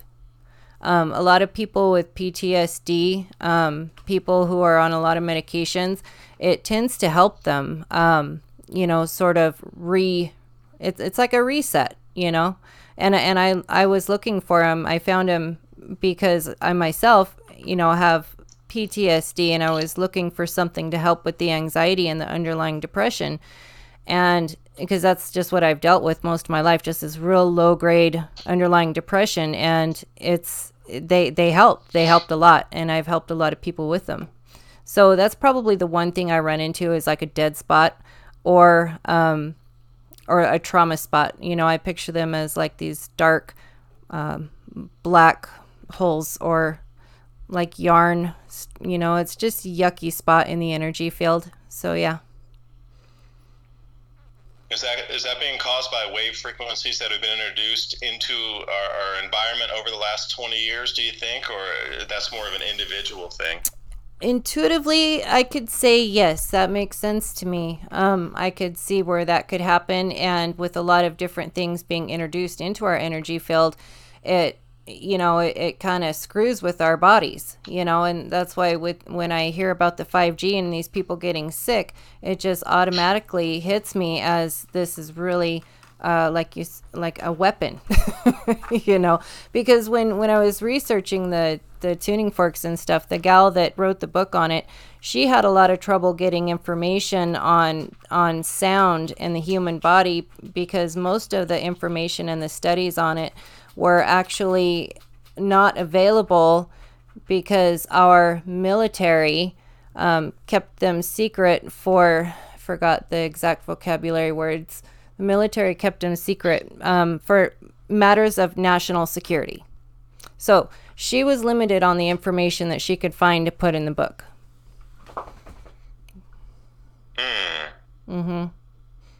Yeah, due to matters of national security. And if anybody knows what sound and frequency can do to the body, it would be our military. Most definitely. Or energy companies as well. Yes. Oh, yes. Yeah. I mean, we could get into the smart meters, too. I mean, there's been just such a... the environment's gotten to be so toxic. And, I was sharing... Well, Cindy knows, because doing, like, first thing in the morning, having coffee, getting videos going, it's just feeling like there was this drag on my system. And so this morning, we didn't do our usual, and... we spent time outside in the sunshine and more talking about, okay, greenhouse here, let's move this fence there, that type of stuff. And, we felt great, getting away. Yeah, I'm definitely going to, and I have to admit, I haven't shut off my router every day, but I'm going to unplug everything every day when we're done. Because I don't doubt that these signals that are coming through are most definitely interfering with our biology. They're everything. Like Tesla said, when you're talking about the secrets of the universe, think in terms of frequency. It's all about energy. It's all about vibration. And that is that is exactly what they are using right now, I feel, against us, honestly. But how do we counter that? Because we need to start countering it right now, using our own frequency from our own minds to send something back into the etheric field as well. Because coming at this time, it's not a time to be afraid. It's time to deal with it, come at it with the energy light, and move forward that direction. Because the old world, if you're listening to this right now, the world we used to know it just ended unexpectedly last week. We are entering an entirely new world. Nothing will ever be the same in our lives. And the faster you can start to come to realization and grip with that, and then start to readjust the energy on how you think about it, it's going to take a little bit for a lot of people to understand that. But once you get the grip and you understand, all right, it's now again, let's go for it. So then we can start to make some changes, I think. Yes. Yes, Nico. So as you're talking about that, I just remembered, like when I do tune someone's energy field, it's really important that I have them hold a picture of themselves, like how they want to be in their mind's eye, because our energy field is constantly listening. It's always listening for a program for us to tell it to do something, act a certain way. And so our thoughts, being of frequency, they are things, are so extremely important. And that's a really good point you brought up, because that's how we can handle our own frequency, is through our own thoughts. Super, super important. Thank you for reminding me. And I'm just trying to think of my own ways to get through this here, because we're going to have to do something. Well, have to do something. I had a backup channel, which I created when I had 2 copyright strikes that came out of nowhere, because I knew they were coming after the channel at that point. Then I shifted it to being one where I could say things spiritually without being afraid of sharing and offending people, because a lot of people don't, they're so locked into one system, they can't see that, perhaps we're all really trying to get to the same place, just taking different paths, and that's okay. So anyway, with the second one, I put up 4 days ago this what's called the Great Invocation, and a lot of people will say, "Oh, well, that's New Age, woo woo," and be terrified of it. But I find it's powerful, and so I put it up over there. And the second channel doesn't get anywhere near the views that this one does. It had 388 views. But when I shared it with Cindy, she actually cried. And it's like, I've known this for like 30 years. I think it's the first time I was exposed to this Great Invocation. But what it talks about is basically, it talks about drawing in light and in love, and the Great Invocation says, from the point of light within the mind of God, let light stream forth into the minds of men, let light descend on earth. From the point of love within the heart of God, let love stream forth into the hearts of men, may Christ return to earth. And people could view that in different ways. From the center where the will of God is known, let purpose guide the little wills of men, the purpose which the masters know and serve. From the center which we call the race of men, let the plan of love and light work out, and may it seal the door where evil dwells. Let light and love and power restore the plan on earth. And, at first, when I first researched this, I was, this is when I was like 19 years old, and I was taking it from the point of view of being, in a fundamentalist Christian circle and looking at like what's the enemy doing. But the more I researched, and this pulled me into yoga, this pulled me into studying the Hindu scriptures, this pulled me into studying a lot of different traditions eventually. And I came to change my mind and think, well, this isn't the enemy, this is kind of good. And when we look at the world that we're in right now, obviously evil controls this world. It's controlled by the people that don't have the best interests of you and me, of any animal, plant, fish, bird, the earth itself. They don't have the best interests of the planet in mind, not at all. And so I feel that this is basically, calling for a return to what we had before these darker powers took over. And so, it's just one of those things where I think we could develop our own mantras. I think we could have group meditations. I think first off, we have to recognize that we've been pitted against each other, and we've been all put into little small compartmentalized boxes in order to keep us, at odds with each other. Even if we look at Christianity, how many different types of Christianity are there? There's so much disagreement on everything. And the Christianity we have today all comes out of Constantine's version of Christianity. Even, even the Protestants, they still come out of that Catholic core of just those particular scriptures that were chose when there was over 200 different gospels, just gospels. So, everything has been so twisted, and it's all, again, it gets back to the Tower of Babel, keeping us all separated.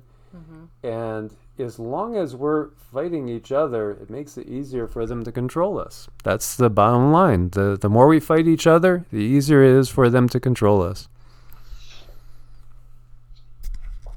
Now they're going to add the matrix of fear inside there, So they've even gotten to the point now where they're telling you, don't order on Amazon, the virus can stay on the box. Well, how many people are going to take that advice and not order something online right now? Like, there's really nothing virus-wise in America, pretty much, almost nothing. Now, if I was going to order from China, maybe. But think about the whole fear factor, and then how they're going to get people not to trust your neighbor.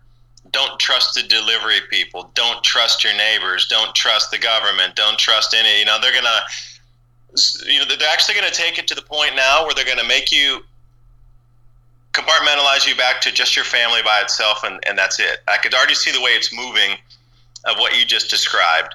The compartmentalization is going to move back into, it's your family you're going to trust, nobody else around you. That's what they're really trying to do, to get you down to 3 or 4 people. Yeah, and just think about the system. Look at the way our governments work. It's compartmentalized. So none of them really know what the other ones are doing. Even when you get down to, the fact that at times it almost looks like the CIA is suspicious of the FBI of the CIA, and, all these different groups are all, kind of independent of each other. When we, learn from some of the insiders that know about the ET situation, Paul Hellyer, there's been Bob Lazar, there's been so many people that have come out and talked about this. Again, it's compartmentalized, and everybody's kept, you just know what you know, just enough, to efficiently do your job. And it's the same way they control us, and if you look at Albert Pike, in 1871, he said there's going to be 3 world wars, and he also said that World War II is going to be about, bringing the Jews back to Israel, because that'll be a part of the thing that will light the fuse for the next World War. It's all about setting up the next event. And, then people would say that wasn't really a real statement he made in 1871, but it was in print in the 1890s, which again is before World War I started. So, and Albert Pike was another 33rd degree Mason, as was Charles Darwin, as was the founder of Mormonism, as was the founder of the Jehovah's Witnesses. Again, we're controlled, completely from every angle we look at. We're in this control grid that's just locking people down into limited mindsets that keep us apart. But when we look at all the prophecies of, say, the Hopi and the Zulu that we were talking about, the Aboriginals, and they do talk about these star brothers and sisters that come back. They teach us a different type of spirituality, and it's not really a religion, quote unquote. It's more of, how do you see the spiritual in everyday life, and that's part of what we have lost, is just recognizing, the divineness of life around us, because we got so caught up with just dogma and certain, you got to do this, you got to do that, you have to tithe this amount to the church, and recognize just how powerful fundamentalist thought is. And, we see young Muslim men going and strapping on bombs and, blowing themselves up so that they'll have 100 virgins on the other side. It's whether it's that or whether it's that mob mentality that back, in the day was ready to burn the witch, burn the heretic, and they were just cheering them on. Unfortunately, we still see that mindset in chat rooms all the time. Mm-hmm. And it's one notch away from actually lighting the match and burning the witch, and that's the thing that really I find very, very scary, is that type of a mindset.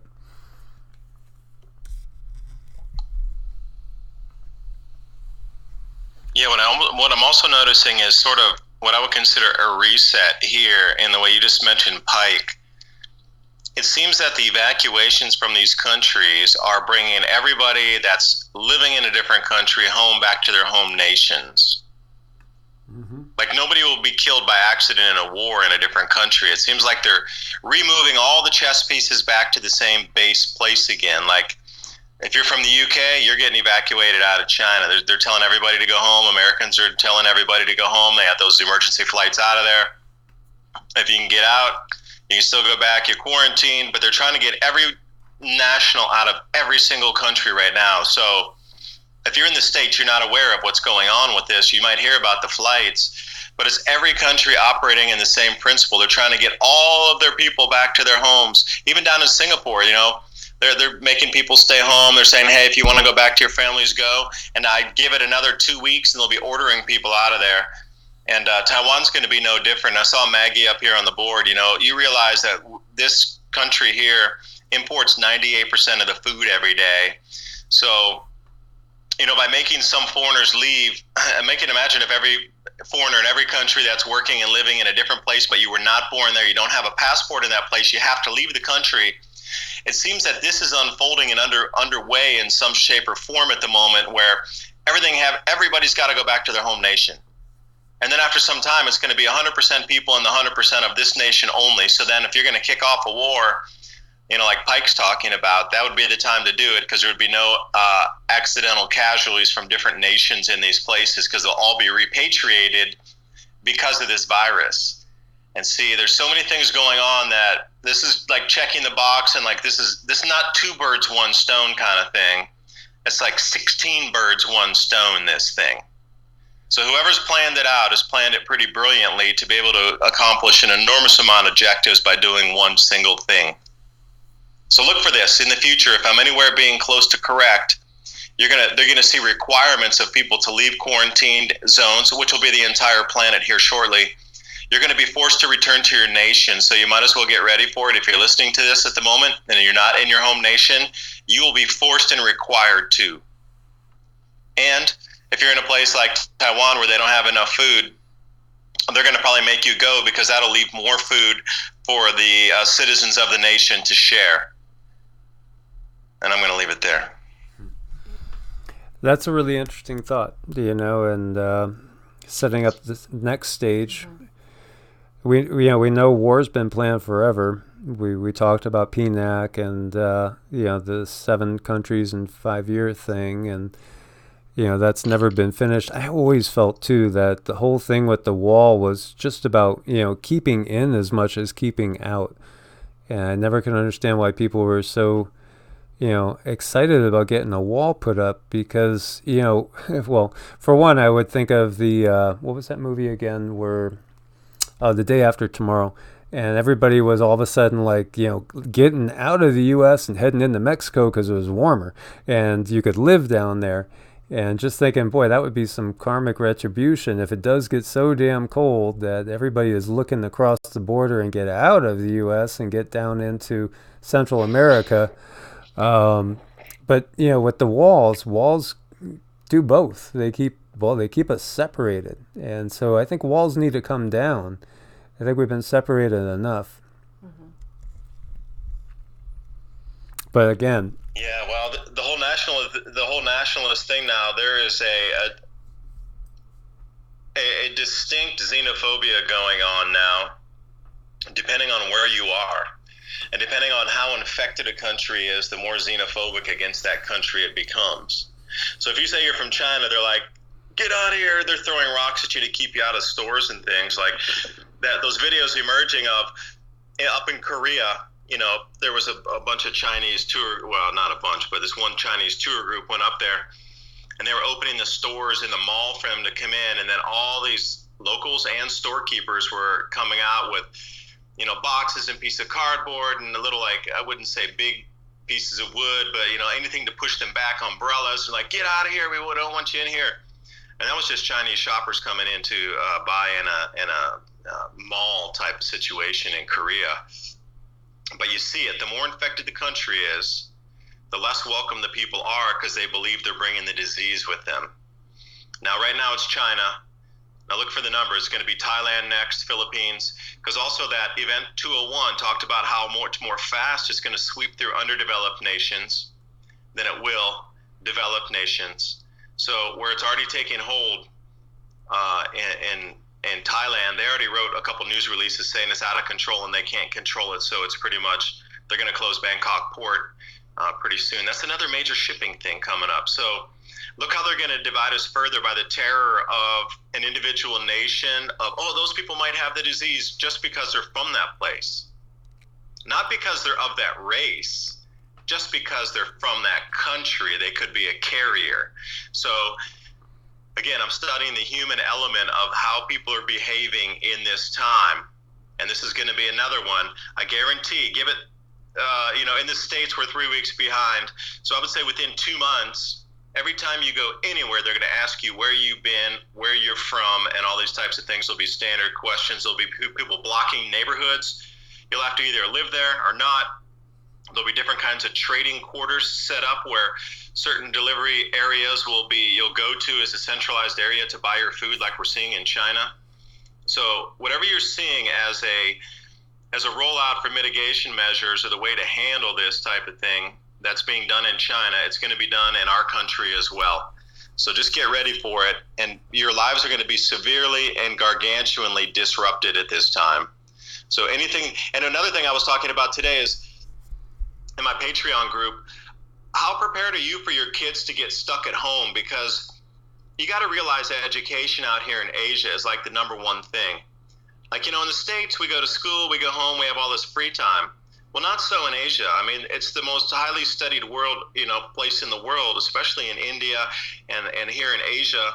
Like, education's the way out. And it's such a competitive thing here that kids, once they finish their regular schools, they go to something called a bushiban, where they actually go to extra school for extra classes to like get all this extra education to compete with everybody else. Schools are completely closed out here. This is kind of unheard of. The last time they did it was SARS, but Thailand, they closed all the schools because of flu outbreak. Here in Taiwan, the schools aren't going to open back up until the 25th of the month. China, all the schools are closed indefinitely.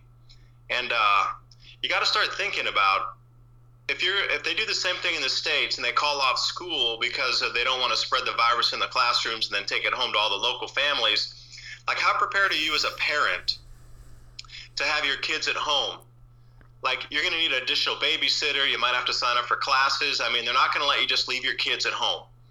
All these rules we have again in parenting in America, they're just not going to let you leave them at home. You're going to have to deal with some other things that you're not even thinking of that are going to hit you out of left field. Like, schools are closed for 2 months in America, not in the summer where you plan it, but just now.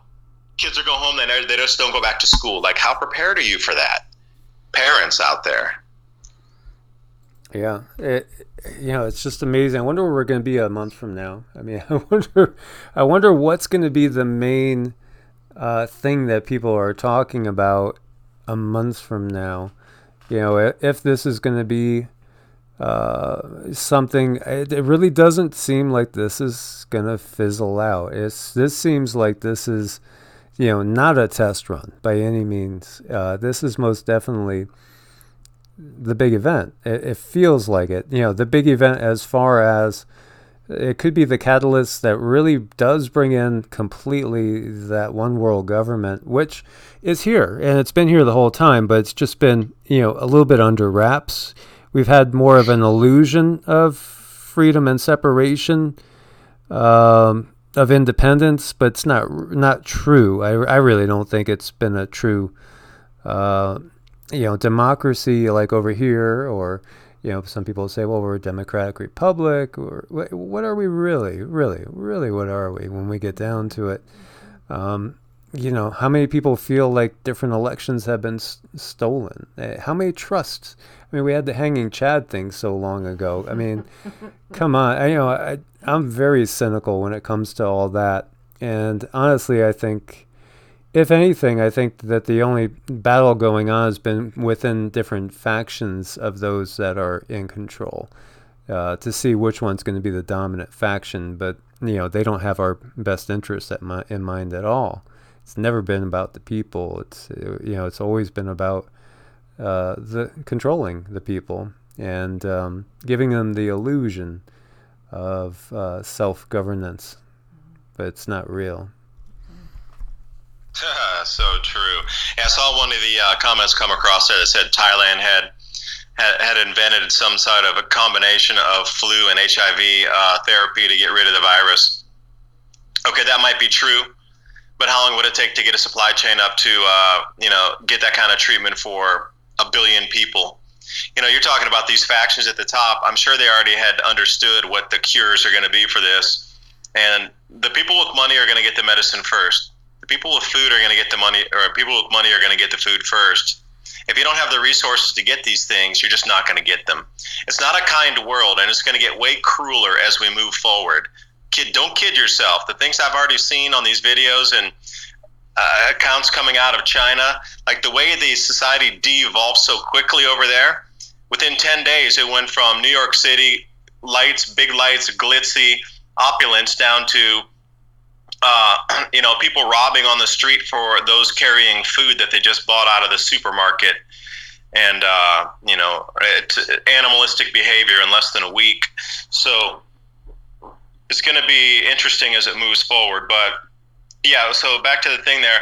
Yeah, they did say that they possibly have by a dual cure using flu and HIV therapy. Well, again, you got to think to yourself, how long is it going to take to get that up and get it out to everybody? And it's already months behind. So whatever's happening, even if they have the cure, the virus is running exponentially now. Literally, it's almost doubling every day. So, Michael, you were asking what we'll be talking about in a month. Well, if it's any indication of what it's going to be like after the first 10 cases hit after China, they're at 3 weeks and they're looking at something like 135,000 people or more infected. They were saying 90,000 people last week, so it's probably much, much, much more. And, those hospital numbers I gave you earlier, I'm hoping in the States we can get more accurate numbers, but that'll be the whole thing is any kind of political thing that's going on, any kind of protests that were planned, any kind of change that was movement and organized against the government is going to cease. There's going to be nothing else except this. The whole thing is going to be focused on this thing. Pure and simple. Pure and simple. So again, where the consciousness flows, the energy goes. So what's the whole thing about bending all the energy and thought of an entire planet of 8 billion people into this same thought as well? So, that's going to be the thought pattern moving forward. Yeah, that's something that's sad to think about. Putting everybody into that fear-based panic situation, survival mode. Yes. Wow. Talk about loosh. Yeah. Talk about all the adrenaline flowing and, wow. Yeah, it's definitely going to most definitely slow down the progress of us waking up the planet. And, obviously that's one of the things I think that we believe is one of the main reasons why we're seeing this. As we see the number go down to showing 6 people on my screen watching now. It's so funny how they do. Mine shows 726, 731 right now watching. Yeah, if you watch it, it's like whenever we touch on a certain topic, like my screen will show 6. But I can see on Cindy's phone it shows 720 something. But yeah. I'm just scrolling down. I don't know if you can see this, David, but it's like you touch on something that's touchy, and there you go. The comments stop. Boom, boom, boom. Yeah. So when you're touching on something that is a hot topic and a big truth. So again, it's about us. It's about waylaying our progress as far as spiritual beings trying to come together into more of a unity consciousness. And of course, when you have this situation, like you're saying, I mean, I've seen those videos too, where people were beating the guy with the pipe. Another one where like this guy came back from Wuhan and they actually just dragged him out of his apartment building and started just beating him because he came back from Wuhan, and gosh, I hope. Well, we probably will see this same sort of behavior in other countries. It's not like China's unique in that respect. Unfortunately, we'll probably find out sooner than later. Yeah, and another thing that's happening too is the home break-ins when people are cooking. So you got to realize the city's been blockaded, and all these rosy stories of, oh look, there's this market where people can go buy food. Yeah, that's one place in the city. And the other 99% is still food unavailable over there. So the newest stories coming out are people who actually prepared and had enough food when they're cooking it. Hungry people can smell food way more acutely than if you've been fed for the day, right?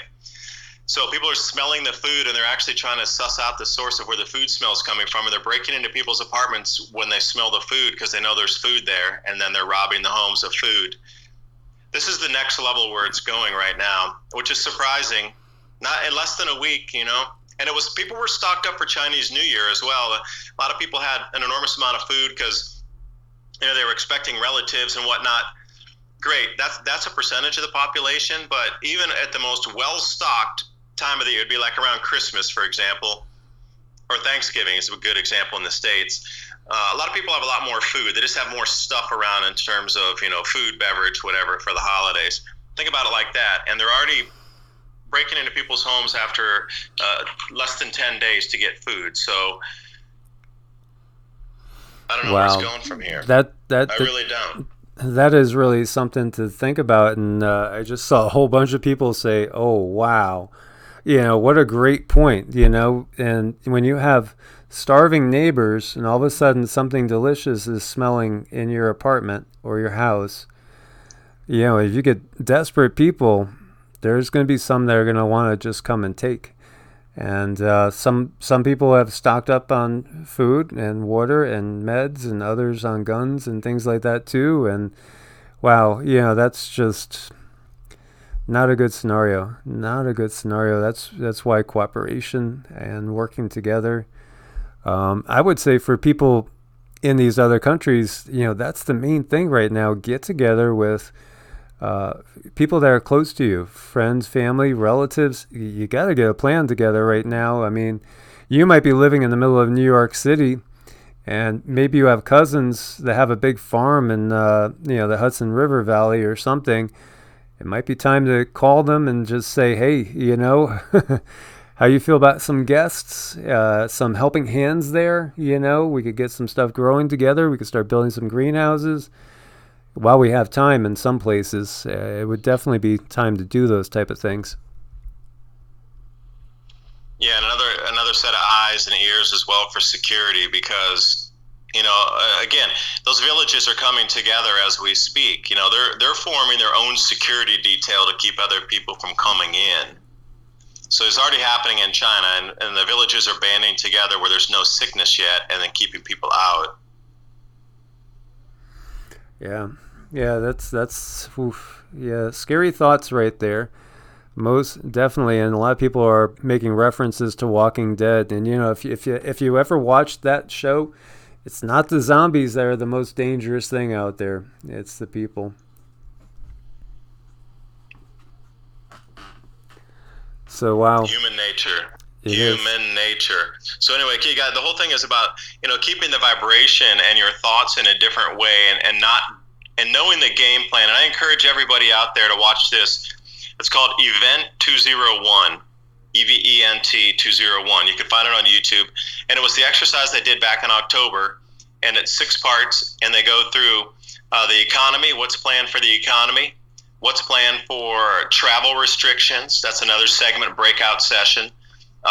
What's going to happen with communications and specifically social media. And it gives you a really good blueprint of what's going to be expected. So hopefully that will give you then an additional kit in your toolbox to understand what's happening. So the fear is not there, that it's, it's planned. Certain things are going to happen. So you can already plan for them right now, knowing what the measures are going to be, how our government in the United States and North America is going to react to this. So you already know what they're going to do. They're broadcasting it on Event 201. It was a very professional event. Those are some of the top people in the world that were at that think tank and roundtable session, giving their opinions on how they should react, what should be reacted on. But one thing I kept getting again and again and again as an undercurrent was private business needs to lead the charge, supported completely by the government. And all the resources need to be diverted into the private companies, and then they're the ones who need to distribute it, and they're the ones who are going to be in control of all the supply chains, and they can decide where it goes, where it doesn't go. But they kept saying again and again, government needs to fund it. Government needs to prop up the private corporations. And they mentioned by name Procter & Gamble and 3M. I mean, these are some big companies, and they're asking for direct support from the government, hundreds of billions of injection of liquidity into these companies directly. You already know where it's going. You already see what's going to happen. So please watch that. I encourage everybody out there, Event 201. It'll change the way you think about what's happening. And because I didn't know about that until a few days ago, and having been out here in Asia and watching the whole progression of it, then I watched the Event 201. I kid you not. It was so similar to everything I've seen on the news. And Michael, I don't know if you agree when you saw that. It's almost like I'm seeing a rerun on TV. Oh, I agree totally. I mean, it had my mouth open. I was just kind of like, oh my God. They're just blow by blow. This is even with that whole thing about the AIDS medicines working. That was part of this. And then, of course, they have come down hard on Zero Hedge, who ran an article that was just quoting a study And Twitter's banned them for I saw it today. They banned them permanently on Twitter. And the study just showed that it looks like this thing is put in there. It looks like there's insertions of the HIV virus in there. And so this will be demonetized because you can't say that anymore. But, we're used to it. And so it's exactly going along with this plan. And, I mean, you couldn't, it's a script. They're following out the script is what they're doing. So it's right in our face. And I did do a live yesterday on it, David. After watching that, I just jumped on for like a quick 40 minutes just to tell everybody, please look. And I gave them the links and said, you got to watch this. You just got to watch this because this is exactly what we're seeing. And so, that's the other part of it on number 5 there, episode 5. It's basically getting these corporations to police us and, eliminate anything that's not the official narrative. And so there again, we're going to have to find smaller venues like Brightian, BitChute, Twitch, whatever else we could come up with to keep communicating with each other as we move forward in these times. And also another point I wanted to let me caveat on that. They were going to try to take control of the narrative by using other groups to disseminate the information. So they went through a list of who do you trust? Who could we get as a trusted person to disseminate the information that we want them to tell? First of all, they talked about CEOs and bosses of companies to talk to the employees with the official released message from daily briefings to the employees from like the CEO or whatever. And then they went down into NGOs, health groups, religion. They went back into like pastors will have to give an approved narrative to their congregations. And if you watch the video, they call out everybody that's going to be in charge of disseminating the information. And that's very communist style where you have the cadres that would talk to and then tell everybody what was happening. But they were talking about daily or bi-daily briefings. And through that whole network of neighborhood people, there'll be like somebody that's in charge of a neighborhood where you'll have to assemble every day to get the correct information. And you can find unions, trade unions. That was another one that they had mentioned. So, and then they were talking about how they're going to get the news to be, they called it flooding the news. So for example, this video that we have here in this audio that you could hear, they're going to try to put out 2 or 3 or 500 other pieces of information to flood over this so it gets lost and it's never found. So they're talking about flooding as a way to do it, but they're going to use the traditional media to flood, and then they're going to require these other sources, and I bet they'll be arrested if they say no. Like, imagine a pastor being approached and saying, all right, you have to tell this to your congregation or we're going to remove you. And hey, assistant pastor, you want to do this or not? Okay, third guy down or third girl down. Do you want to do it? No. Okay, you're out of here. Number 4, but not out of here isn't like you're out of here with the police or something. Because they want these specific channels open on the trust of the people that are with these groups. And that's the whole scariest thing is they're trying to co-opt the leaders of all these groups across the country in terms of just everyday workings. I mean, how many people go to church? How many people go to work? Like your boss is going to be forced to give you the narrative. And if they don't, they're going to be removed. And that was the whole scariest thing too, is approved message is very communist style.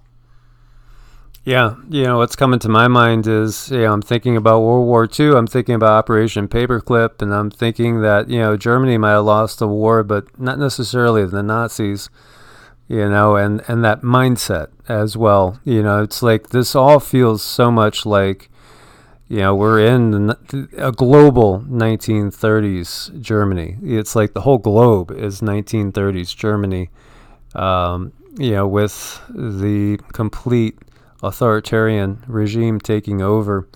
And we already see China with the camps, and somebody else had said, what about the Uyghurs? Because they're all packed in like sardines into these quote unquote re-education camps. Once it starts running rampant in there, it's just going to be a mess.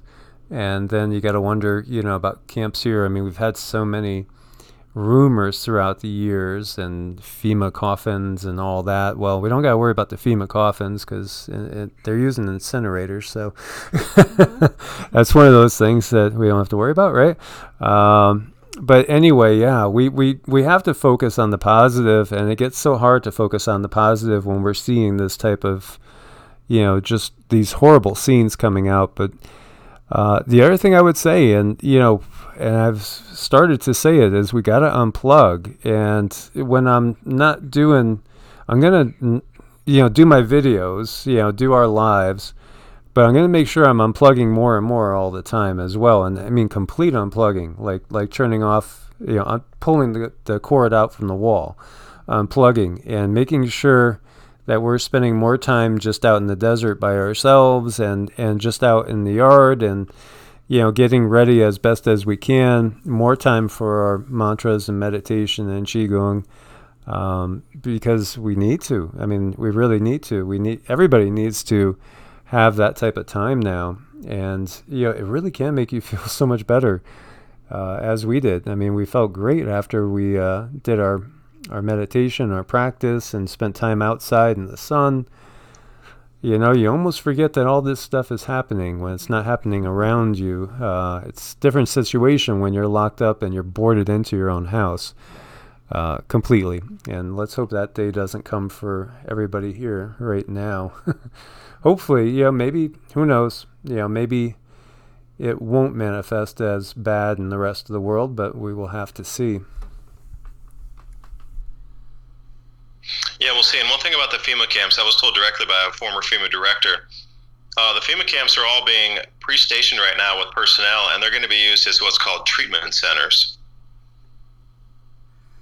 Now, once the order's given, like, did you see Trump issued an order here just today or yesterday to put up 1,000 beds for a quarantine center, and they put up extra tents at a couple military bases on the runways out there for people landing. So if they're already pre-stationing these centers for what's going to be considered treatment centers, well, once the signal's given, those camps are going to be going live, and they already partially are with those segment of people getting the whole thing up and running and ready. So, will they be re-education camps? I don't know. Will they be triage centers or treatment centers? That's supposedly what they're going to be billed as. Would I step my foot in there? 0% chance. I'd rather die outside than go in one of those. So anyway, you're going to have to make a lot of hard choices during this time. And, when people come at your door and you do have some weaponry and they have weaponry and they're coming to steal your stuff and kill you to get your food, you're going to have to make a hard choice to pull that trigger back on them. Like, the kind of choices that are going to be made during this time are going to stay with you the rest of your life. So it's better to try to stay in the light, try to, get this vibration to keep these forces away from you, because as you've seen in history, some places will get totally run over by armies and others won't, but they're like, well, why didn't they come here? Well, we were thinking something. And you hear this routinely about people with their thoughts, and then this, whatever it is, energy wave or, chaos or whatever it might be, just seems to roll right over them and they're unaffected. You hear about this in history time and time and time and time and time again. It's all about the frequency you're putting out there. Because if you're putting out, I want to get into a gunfight, you're probably going to get into a gunfight. If you're trying to put out there, don't touch me, I just want to exist by myself, we're all peace and love, this thing's not going to affect us, we just want to stay by ourselves continuously day and day, instead of buying into the fear, you're going to have a very different bubble of literally energy around you and your house and your people in there. So it's very important that you start to think differently and put a resonant vibration out into the field that's going to be rising far above, because fear and hate and anger vibrate really, really low.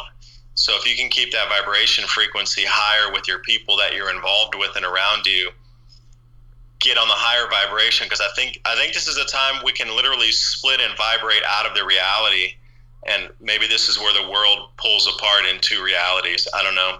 We've talked about that before. I remember, I don't know, maybe a couple of interviews ago, we had talked about that split, and that's what I did on the second channel.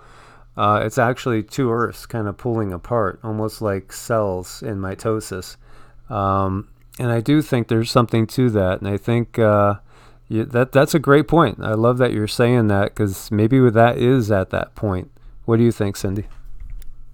Well, yeah, I mean, and they talk about it in those books we were looking at last night, which I don't know the names of them right now, but yeah, the splitting of the energies where people start to get so uncomfortable where they're at, they need to make a change. They absolutely have to make a change because our frequency is changing. And we're not, some of us just simply are not set up to tolerate certain frequencies or be around certain things or beings that we're around right now. And you have to make these changes, make these decisions, or you're going to get sick. And that's kind of what happened to me. I just could not continue to be in the place where I was. I got sick, and it wasn't just a little sick. No, it was bad sick because I wasn't resonating in the place I was at. I was not, things were not very coherent. I don't know if that's the right word or not, but things just were really, really bad around me. And even though there was like no violence or nothing like that, it was just the energy of the people around me made me seriously sick. Yeah, we have talked about that as well, where now people are finding it hard to be with, to be in certain relationships, to be in certain jobs, to be around certain places. Like I went through that back in 2007. I no longer could stand to live up in within 30 miles of New York City, and so we moved to the country in South Carolina. To a town of about 600, and I felt great after that. I just couldn't take the energy anymore. I just couldn't take the intensity, the negativity, the pessimism, the competitiveness. We evolve and we change as we go, and a lot of people are going through this right now. So this most definitely can be a huge dividing line, and I do believe, too, that it's all about what we choose to do in these times, and there's worse things than death. I think that we could do atrocious acts, and that will hurt us more than dying a selfless death, in the long run, because I do believe that we're consciousness. I think everything is consciousness when it gets down to it. Everything is energy, can't be created or destroyed, just changes forms. I don't think we go into nothingness when we die, quite the opposite. And my mom passed away about 10 days ago, and during meditation, I felt her touch my cheek twice, and I know it was her, and I opened up my eyes, and I saw her walk by. So, she was just kind of letting me know, it's okay, and then Cindy picked up. She actually got some messages from her, and Cindy's really gifted with that type of thing. She's very, very, well, she's, like I said before, she's like the sixth sense kid. She sees dead people, and she has ever since she was young, but she worked to shut it down because it's not necessarily so much of a blessing, because it can cause a lot of sleepless nights and a lot of people thinking you're crazy as well, so everything is, every blessing. Well, you could say every curse has a silver lining. I guess we could look at it that way. That's a deep story. Well, I think it's important to share in these times, and